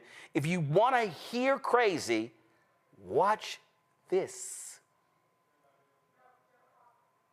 This morning, the leaders of two far-right extremist groups are free after being pardoned for helping to plan the January 6th insurrection. Former Proud Boys leader Enrique Tarrio and Oath Keepers founder Stuart Rhodes, both convicted of seditious conspiracy, left prison on Tuesday, just hours after President Trump granted clemency to more than 1,500 people charged with trying to overturn the 2020 election, rioting at the Capitol. Let's discuss that and more now with Republican Congressman Tim Burchett of Tennessee. Congressman, thanks so much for being here. Axios is reporting that Trump's January 6 pardons were a last-minute decision. His team was reportedly wrestling with how to handle them. But according to one advisor, Trump said, quote, "F it, release them all." Your response? Well, Jim, as always, it's good to be on here for my weekly beating from you all at CNN, and I appreciate you, brother. And I was thinking about you this morning, actually, because I remember Rush Limbaugh, somebody called in when Bill Clinton was elected president, and they said, "Oh, I bet you're depressed." And he said, "Depressed? Heck no, I got 4 years of material." Just think, you've got 4 years of material at least right now. Well, I'm not so much worried about material, Congressman, as I am about the president releasing violent offenders who attacked the Capitol, where you're standing right now on January 6th, people who were convicted of seditious conspiracy. I spoke with Officer Harry Dunn at the top of the program. I spoke with the ex-wife of Stuart Rhodes, Tasha Adams.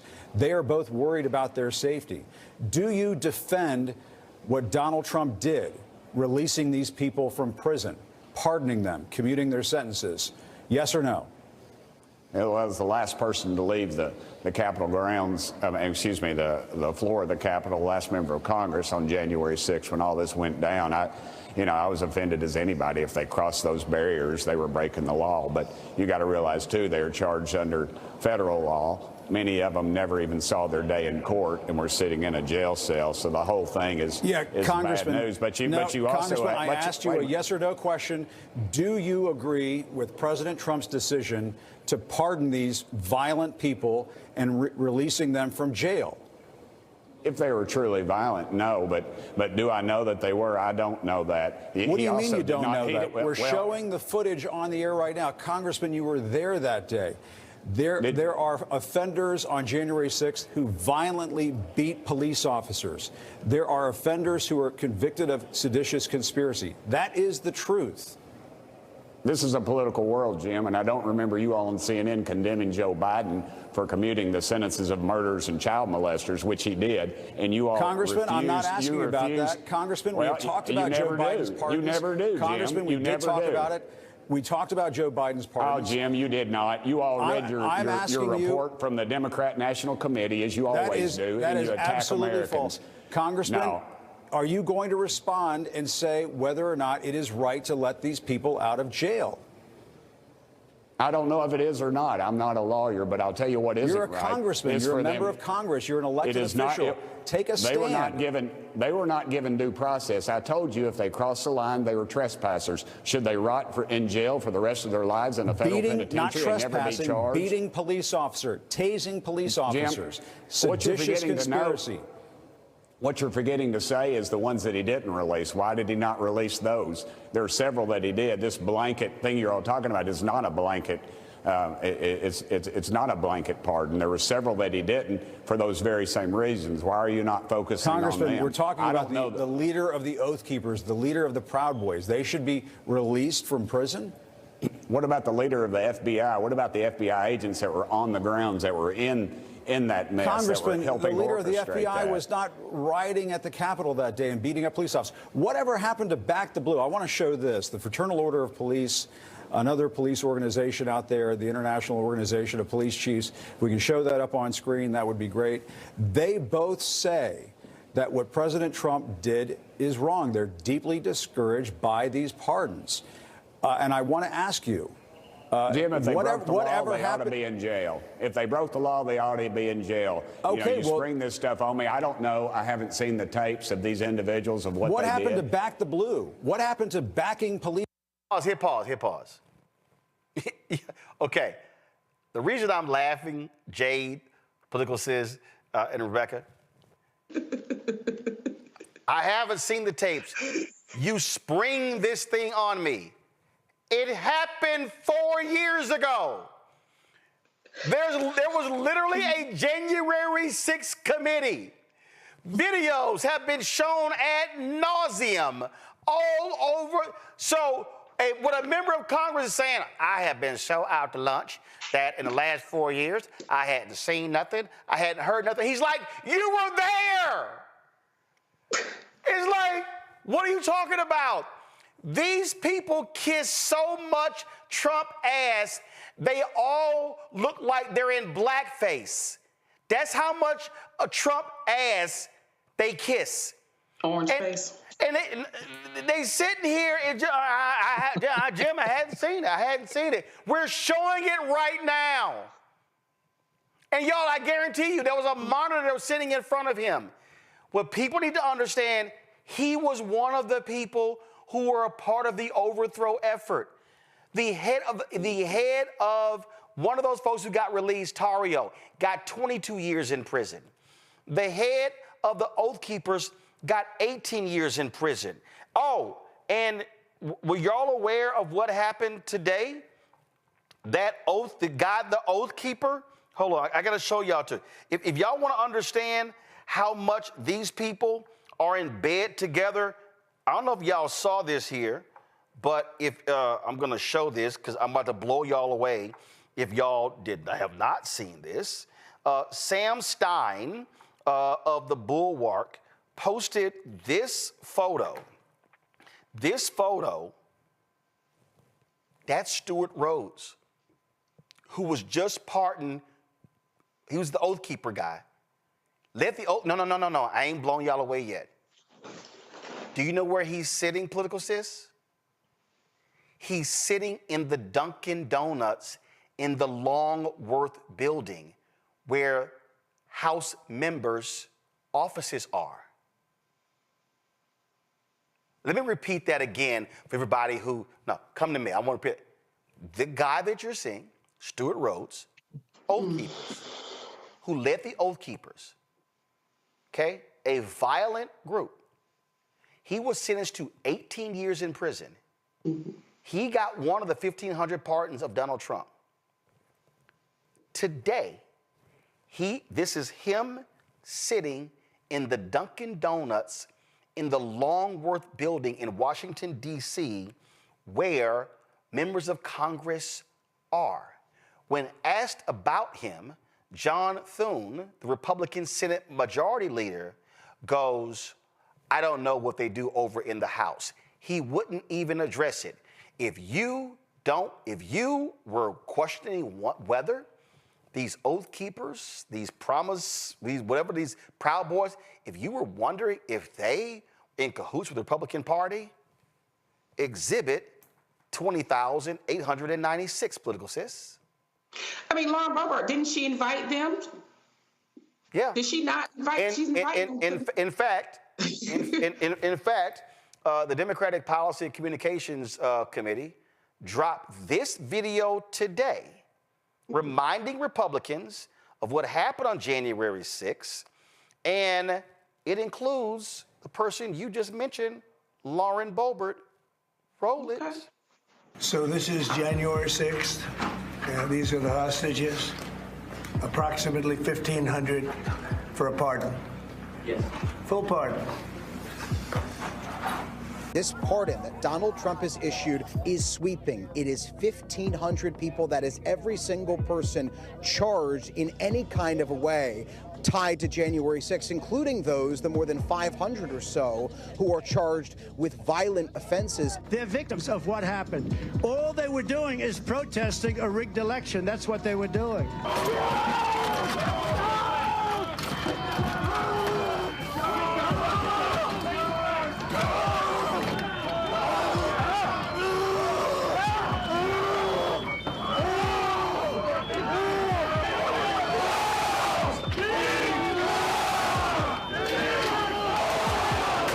Unbelievable patriots, and they were unbelievable patriots.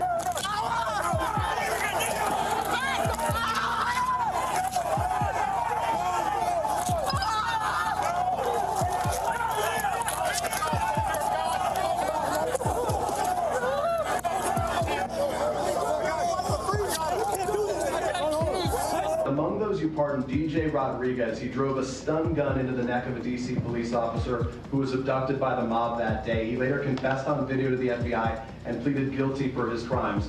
Why does he deserve a pardon? Okay, well, we'll take a look at everything. Look for intel here, guys. Intel. Burn this motherfucker down. Look. They were there with love in their heart. That was an unbelievable, and it was a beautiful day. String all these fucking worthless bastards up from the top of those.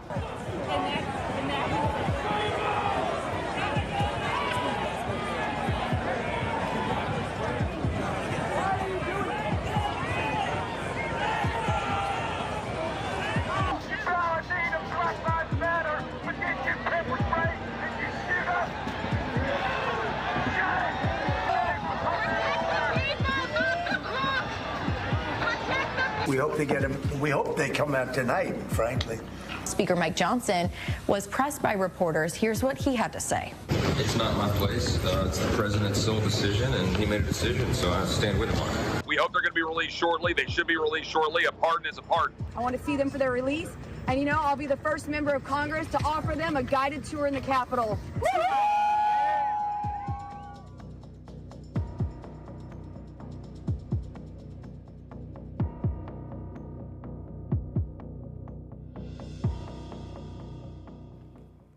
So Boebert says when they're released, I'm going to offer them a guided tour in the Capitol. Political sis, take it away. Oh, wow. Can we take a step back for a minute? Like, we're talking about Lauren Boebert. I need for her to focus on her son right now. I need for her to focus on her son. That's what she needs to do. Second, in reference to if you don't mind, I want to go back to the police unions, because I'm a little shocked that they made a comment saying that they are upset that Trump pardoned these people, but they also threw Biden in there about Biden commuting and pardoning people too. Well, first off, the police unions, they already knew what Trump was going to do before they endorsed him. This is not the first time the biggest union police union in the United States endorsed him. Secondly, when it comes to Biden, the Waverly case is what they're talking about. Number one, those two guys were acquitted of killing those police officers, but they did get locked up for drug charges. That is what Joe Biden pardoned those two guys on. So I want to make sure we are clear. And in reference to Joe Biden's son, I would have did the same thing. It is what it is. And also, I think Democrats need to capitalize on this video. Now's the time they stand up and they actually talk about what's going on. I don't see them anywhere except for Jasmine Crockett. I see none of them out there in the public talking about it. I don't see them on TikTok, nowhere talking about it. None of them, but except for AOC and Jasmine Crockett. I mean, the thing that people need to understand here, Rebecca, reporters questioning him about one of the January 6th domestic terrorists taking a stun gun and plunging it into the neck of a cop. He then goes, we'll look into it. Hey, dumbass, you can't rescind a pardon. Once you give it, that's it. You can't go, oh, damn, my bad, you got to go back to jail. No, that's not how it works. But this idiot said he didn't want to waste any time. He said, fuck it, pardon them all. That's what he said. That's what's being reported. He didn't want to look at it a case-by-case basis. All of them are getting out. You know, and this wasn't last minute. I mean, it's Wednesday, y'all. This just happened on Monday. Those people probably haven't even showered. They still smell like prison. If you ever been inside of a prison, there's a smell. And they're in Longworth, returning to the scene of the crime. Like, we just got to acknowledge how bizarre this is. And so for that member of Congress to say, oh, I have no idea what happened 4 years ago, we'll look into it. But let me tell you about what Biden just did. How do you know about the people that Biden pardoned if you don't even know what happened 4 years ago? Like, make it make sense. Like, I just want to acknowledge how bizarre this is. It's bizarre, but I got to show you a little more of the circus. Press play. Your party has said time and again, we back the blue. It sounds like you let down the blue. You're betraying the blue.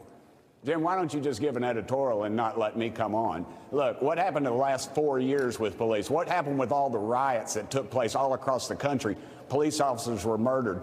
Courthouses were burned. Over 22 police cars were burned. Yet no one went to jail for that. Where's your crocodile tears for that? No, Congressman, you're not engaging in a game. You're engaging in a game of whataboutism. People were obviously prosecuted after those every day.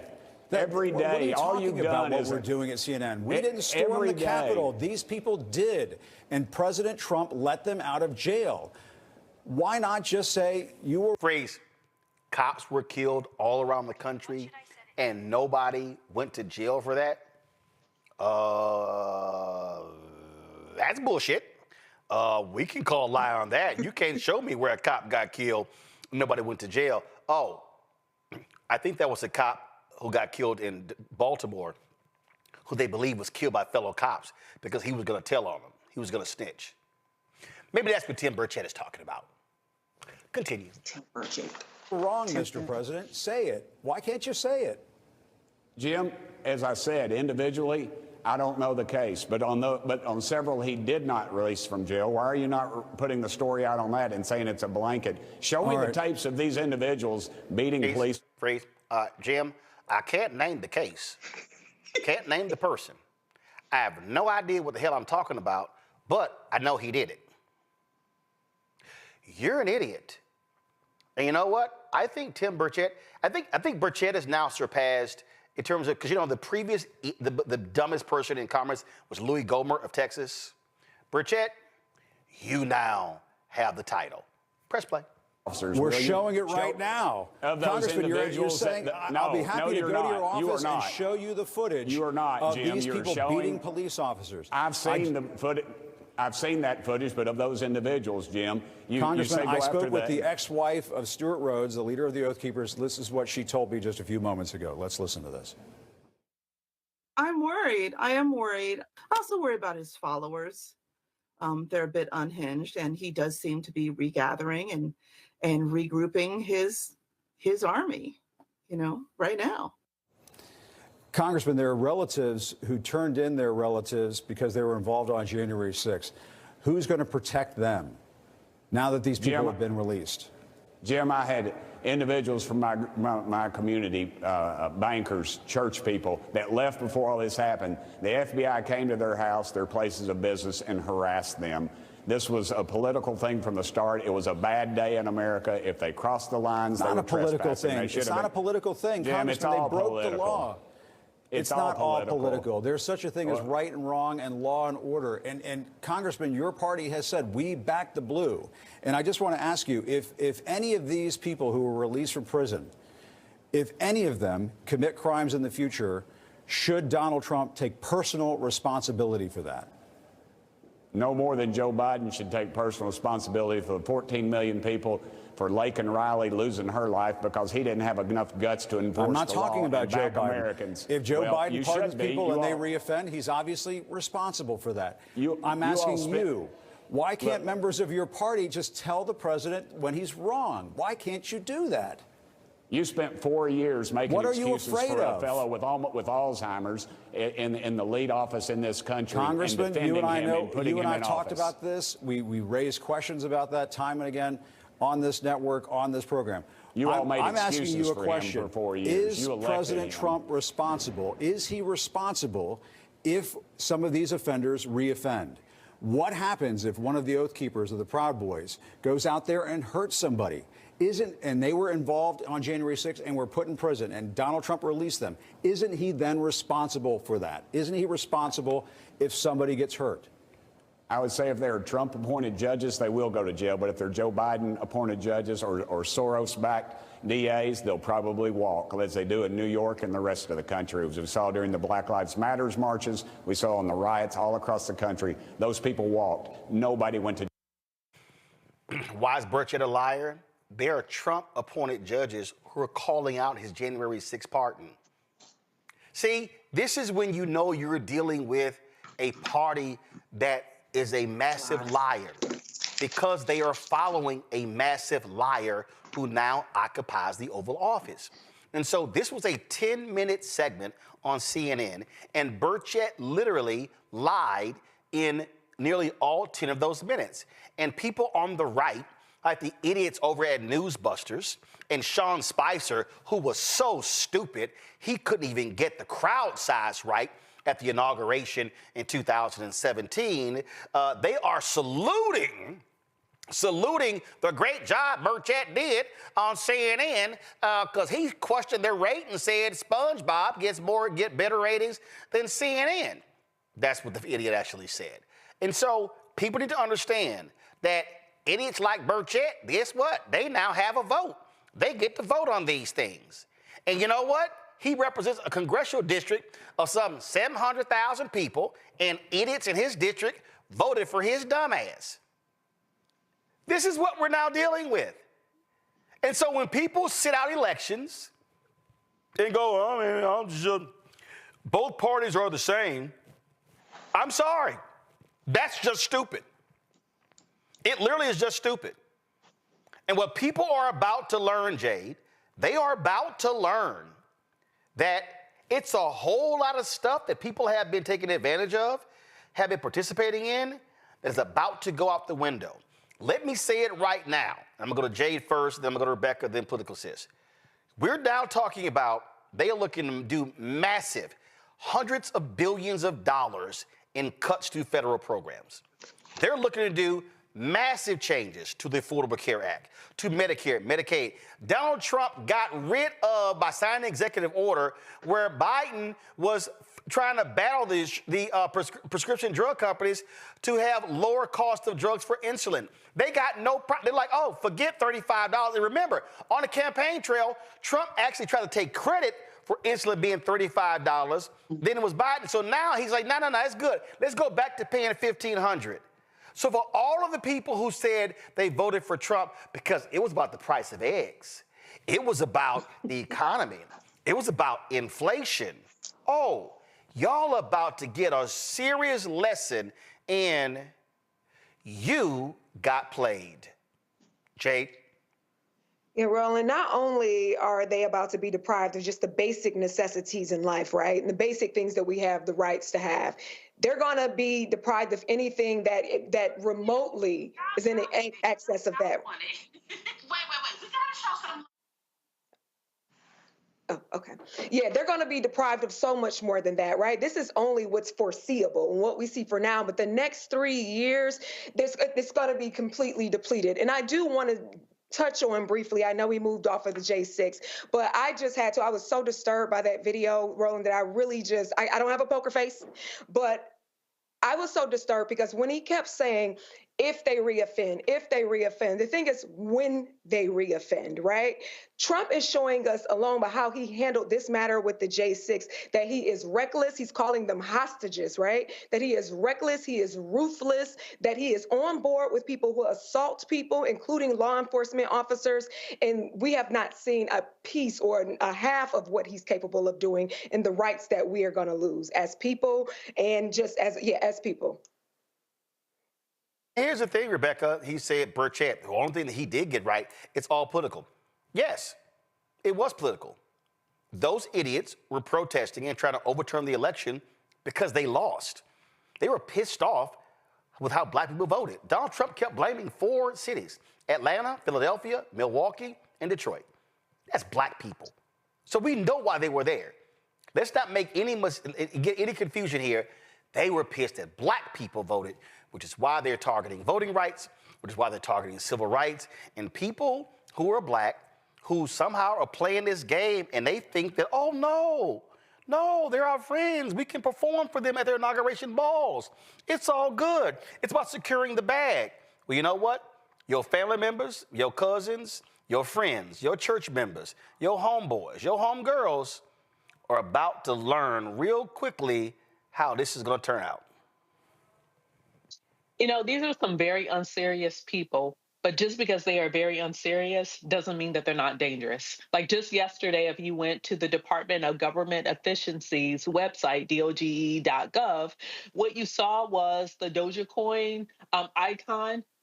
And it was a big joke. Today it's been removed and it's no longer on that website. But that's just an example of just some very unserious people. But just because they're unserious, it doesn't make them less dangerous. Like the analogy that I would use for what we're seeing now is a toddler with a live hand grenade. Just because a toddler doesn't know exactly what that hand grenade does doesn't make that toddler less dangerous when they're walking or when they're toddling around unsupervised with that hand grenade. And that's unfortunate that what we're seeing in this particular administration, it appears to be some unserious people, but then also people with a very dangerous agenda, Project 2025, that will disproportionately impact Black Americans in this country. So what I would tell people is buckle down, stay focused on hyper-local elections. That's where you're going to be able to find some protections and lean into how local officials can help support and provide for your everyday life. Because what we're seeing nationally is going to be scary for a lot of people. Political says we got this fool called Facts Over Emotions on our YouTube channel who posted, don't y'all know fear-mongering isn't working with FBA, but being dumbasses does. Well, fear-mongering not. And like Rebecca said, when they commit another crime, because what we're also not talking about, those people who he let out, they have previous convictions. One got in trouble for assaulting his pregnant girlfriend. Another, when he was 23, sexually assaulted a 14-year-old girl. So when will they commit crime again? The guy with the bullhorn saying, I'm going to go buy me some guns. Did he not post that? So I guess they're new here. I'm telling you, people need to just recognize that we're not joking here. And all we're doing is telling y'all what is literally happening as we speak. Folks, real quick, the trial for the Georgia prosecutor who declined to bring charges against the 3 white men who fatally shot black jogger Ahmaud Arbery in 2020 is currently in the jury selection phase. Johnson, who was a district attorney at the time of the incident, is facing charges of violating her oath of office and hindering a law enforcement investigation. She's accused of using her position to protect Greg McMichael and his adult son, Travis McMichael, by instructing Glenn County police officers on the day of the shooting not to arrest Travis McMichael. The McMichaels and William Roddy Brown were convicted on state and federal charges related to Ahmaud's murder. They are serving life sentences. The jury selection is expected to be completed by Friday. And thank goodness, because if that was a federal case, I'm sure Donald Trump may pardon her. Folks, rapper Sexy Red apologized for her inappropriate image of herself with Reverend Dr. Martin Luther King Jr. It was an AI photo she posted on X in response to Dr. Bernice King's request to take the image down. Quote, "You ain't wrong, never meant to disrespect your family, my apologies. Just reposted something I saw that I thought was innocent." King's daughter accepted the apology, saying, "Thank you for your apology, which I sincerely accept. Please know that it was not my intention that you be denigrated. I value you as a human being. I hope you understand my concerns about the image.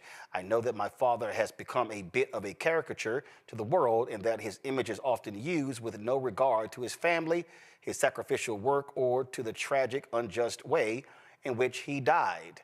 A state-sanctioned assassination. Unfortunately, I regularly challenge the disregard. I earnestly wish that people would imagine what it would feel like to see their deceased, murdered father repurposed for party flyers, unjust legislation, etc. All the best to you, young lady." Well, you know what? I really hope, Jade, that Sexy Red, when she goes to Atlanta, will personally go to the King Center. I hope she would go meet with Bernice King. I hope she would sit down with her and talk with her and be educated about Dr. King, because she left up an image of her photo holding a stack of money that was imposed in a photo of King and others marching. I hope that actually happens. I hope the people who are around Sexy Red will make that happen, because I don't care. It's fine. She deleted the post. She apologized for it. But I hope she also learns more and uses the opportunity to recognize that you have millions of followers and you can do a hell of a lot more educating them than just posting an AI photo of you and Dr. King in the club holding hands, dancing. Rolling, that was you came up with a really good idea. And I do hope that someone from her team, they probably are not listening because they don't listen to things like this probably, but I hope someone from her team does get that message across, that your team gets that message across, because I think that's a phenomenal idea, is for her to do a walk down memory lane in case she didn't learn some of the things that Dr. King, did for our rights and our freedom. In case she missed that course in class, I think that's a very, very good idea. I do commend her for apologizing and taking it down. But what I will tell people is that when it comes to some of our artists or mainstream artists, unfortunately, you expect what you're going to get, right? She has a song talking about bow, bow, bow, clap that booty meat. Like, I expect her to do exactly what she did as an entertainer and who she is. But I am happy that Bernice King was very, very gracious with her and very graceful with her and kind of letting her know that it was inappropriate in a loving and a kind way. Political sis? Can we have more interactions like that? I thought it was good. I think Sexy Red responded back graciously. I think Bernice, she gave her the respect. Her apology actually, Bernice's response, it brought tears to my eyes. But it does make sense for her to maybe try to educate herself and her followers. I doubt if she does do that. But the most important thing is that she apologized. But did you see the comments? The disrespectfulness that Ms. King received from the black men, I think that's, to me, is what really caught my eye. Yeah, you had some dumbasses who were literally arguing with her. Yeah. But again, though, there's a serious level of ignorance that we have to confront. And see, what always happens, Rebecca, I get this all the time. I got this fool here, fool I talked about earlier, facts of emotion. Oh, yeah, you don't like FBA people. The grassroots don't like you. I'm like, fool, I roll all around this country. I'm like, you so dumb. I'm in the streets. I get brothers who stop me all the time who say they watch this show in prison. I've had brothers who served 20 and 30 years in prison who said, bruh, I was watching you on CNN, on TV One, and following you now. So I love it when some of these fools open their mouths as if, again, the bros in the street. I've been stopped by cats. Brother stopped me at MGM National Harbor who said, yo, Roland Martin, I fucks with you. That's my girl. And I was like, and he was talking real loud. And I was like, all right, bro. He's like, no. I fucks with you. And I was like, I appreciate it. He said, anybody fuck with you, I got you. And I was like, And then I was like, appreciate it. He said, no. And so he reaches down. I'm like, he is not about to show me a gun. My man lifts his shirt up, and I see scar tissue from the top of his neck down to his belly button. His chest had been cracked. His chest had been cracked. He was trying to let me know my ass been shot before. I'm ready. And he literally went, anybody fucks with you, I got you. So all you yahoos who like, yeah, you know, don't nobody in the streets mess with you. Don't nobody in the streets know your ass. Rebecca, go ahead with our final comment for the day before I have to go ahead and smack some of these fools again who just sit here and just say just dumb shit. Go ahead, Rebecca. You know, even the people in the comments who are making the offhand comments about FBA, Foundational Black Americans, I see there's some people who are like, well, what does that mean? Here's the thing. What does that mean to you when you say that? Because I know what it means to me when I say it, because I understand the history of my family in this country, which is why I go so hard about voting rights in this country. It's the reason why I go so hard about civil rights in this country, because my family has literally bled and died to make sure that everybody has these rights in this country. And so when people just throw those words around, what does it mean? You know, it doesn't mean that you're not community. It doesn't mean that you don't interact with others. It doesn't mean that you don't try to push this country forward and hold this country accountable for its promises that it hasn't given to us foundational Black Americans. So it's very easy for people to put that in the chat, but let's actually have a discussion on what it means regarding policy. Because when we talk about policy on this channel, we're talking about things that are beneficial to the Black community, which includes foundational Black Americans. So just throwing that in the chat, I don't know if you're a bot or you're a real person, but there's actually if you follow Dr. Claude Anderson or other academics who actually spent time talking about what this thing means, it's not just a throwaway phrase. And so the people that I see in the chat using it disparagingly, you're not even using it in its right or proper context.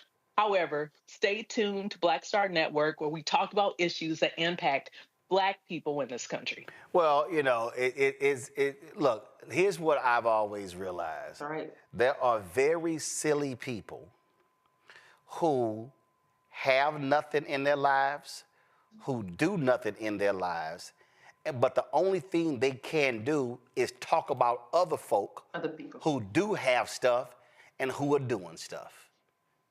That's just a reality. And so I laugh at them all the time. And here's my last point. For those of you who love talking y'all little trash in the chat room, you do notice that you on my shit. And I am not on yours. You gotta preface it like my social media nieces and nephews said, they don't have no motion. But you know what? We gotta be careful with them. We gotta be careful with them because their dumbasses is the reason why we're in this situation right now. Oh yeah, no, I'm just saying. But here's the other thing that I tell them, political sis, and I tell everybody, and I've said this about all them haters out there who love doing YouTube shows on me. I don't never do shows on y'all. Because you ain't that important. And here's the deal. I can get views not talking about you. You can only get views talking about me. And so if there are people, and I'm real clear, if you don't like the content here, go start your own. You can do exactly what I did. Go and start your own. But maybe you realize don't nobody care what you have to say. I'm just saying. As we say in the South, bless their heart. Yeah, bless their heart. Bless their heart. Bless their hearts. They would be all right. Remind me of that. What's his name? Vernon Jones. Yeah. Oh yeah. Oh. That crowd surfing Negro. Yeah, him, that Negro. Who kissed so much Trump ass, ran for governor, had to drop out, ran for Congress, and got his ass whooped in the Republican primary. Hell, it's more people watching me right now than voted for him. You're right. Matter of fact, I think it's 3 times more people watching me than who voted for him. You're right, because I'm back at his butt, his ass. Yeah, I didn't know. That's how we roll. First of all, political says we don't spell ass on this show. We say ass. I'm just letting you know. Clearly, you ain't never seen Reese Colbert on this show. Cuss Out Thursdays is a real thing. And I got some followers out there who keep telling me, brother, please stop cussing. I'm like, y'all, I try, but some people deserve to get cussed out. I'm going to end the show with this here. Years ago, this is a true story, y'all. This is no lie. It was an episode of Nightline. It was Ted Koppel, Ice-T, and Dr. Alvin Toussaint of Harvard University. Of course, it was consulted with The Cosby Show. It was so funny because Ted Koppel goes, you know, on Ice-T, you know, there's language, there's cursing and rap music. And Ice-T said, Ted, listen up. He said, black people cuss for emphasis.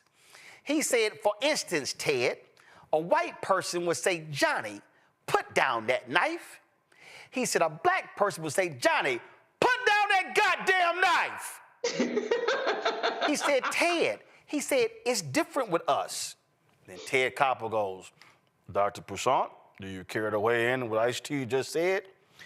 And Dr. Alvin Toussaint and all of his Harvardness goes, well, Ted, Ice-T does have a point. That's right. I will never forget that episode of Nightline. Absolutely hilarious. All right, Political Sis, this is your first time on the show. We appreciate it. We'll have you back. Jade, thanks a lot. Rebecca, thanks a lot as well. This is the first time in a long time with an all-female panel, so appreciate it. Thank you to the ladies, y'all beautiful sisters. Thank y'all for being up here. Appreciate y'all. All right, and Political Sis, I know you were a little nervous. It's your first time because you go hard in your videos. So I'm gonna tell you what I told Reese. Come here and do you. You ain't gotta be all. They say we keep it regular here. I want you to bring that same heat you do in your videos because you be wilding out in your videos. No, I'm ready. I'm ready now. I had to loosen up. You got no. Ain't no loosening up. When we hit, you got to go. All right. I appreciate it. Thanks a bunch. Folks, don't forget to support the work that we do. What we do here ain't no show like ours. Y'all know this is way too much seasoning for anything on MSNBC, CNN, Fox News, ABC, NBC, CBS. Ain't no podcast like ours. Ain't no show like ours. First off, all y'all on YouTube, y'all being just chatty patties, but y'all don't sit here and hit the like button. So, go on right ahead, hit the doggone like button, all right? Also, support the work that we do with your resources. Our goal is to get 20,000 of our fans contributing on average $50 each a year. That comes out to $4.19 a month, 13 cents a day. If you want to give via Cash App, do so via the Stripe app. This is the app. This is the QR code right here. If you're listening, go to blackstarnetwork.com to see the QR code. PayPal is paypal.me/rmartinunfiltered. Venmo is rmunfiltered. Zelle, Roland at RolandSMartin.com. Roland at RolandMartinUnfiltered.com. Send your check and money order to P.O. Box 57196, Washington, D.C. 20037-0196. Be sure to download the Black Star Network app. Okay, you can get all of our content wherever you go, right there on the app. Download to your Apple phone, your Android phone, also to Apple TV, Android TV, Roku, Amazon Fire TV, Xbox One, Samsung Smart TV. You can also, of course, get my book, White Fear, How the Browning of America is Making White Folks Lose Their Minds, available at bookstores nationwide. Get the audio version on Audible. Also, get our merchandise. Of course, our shirt, hashtag, we tried to tell you, FAFO 2025, and also don't blame me, I voted for the black woman. I'm rocking the shirt as we speak. Go to rolandmartin.creator-spring.com or go to blackstarnetwork.com.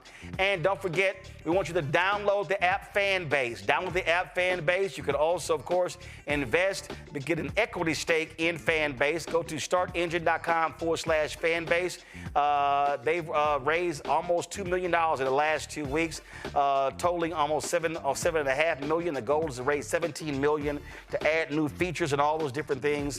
We support black folks in tech. This app is not just for African Americans, it's for anybody.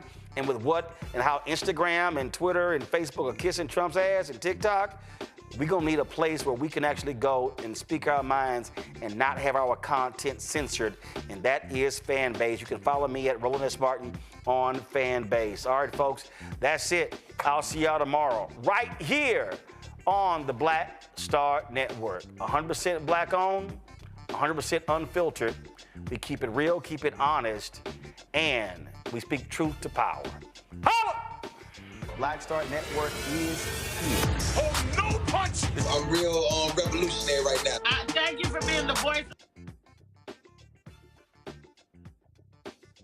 Black America. All momentum we have now, we have to keep this going. The video looks phenomenal. See, there's a difference between Black Star Network and black-owned media and something like CNN. You can't be black-owned media and be scared. It's time to be smart. Bring your eyeballs home. You dig?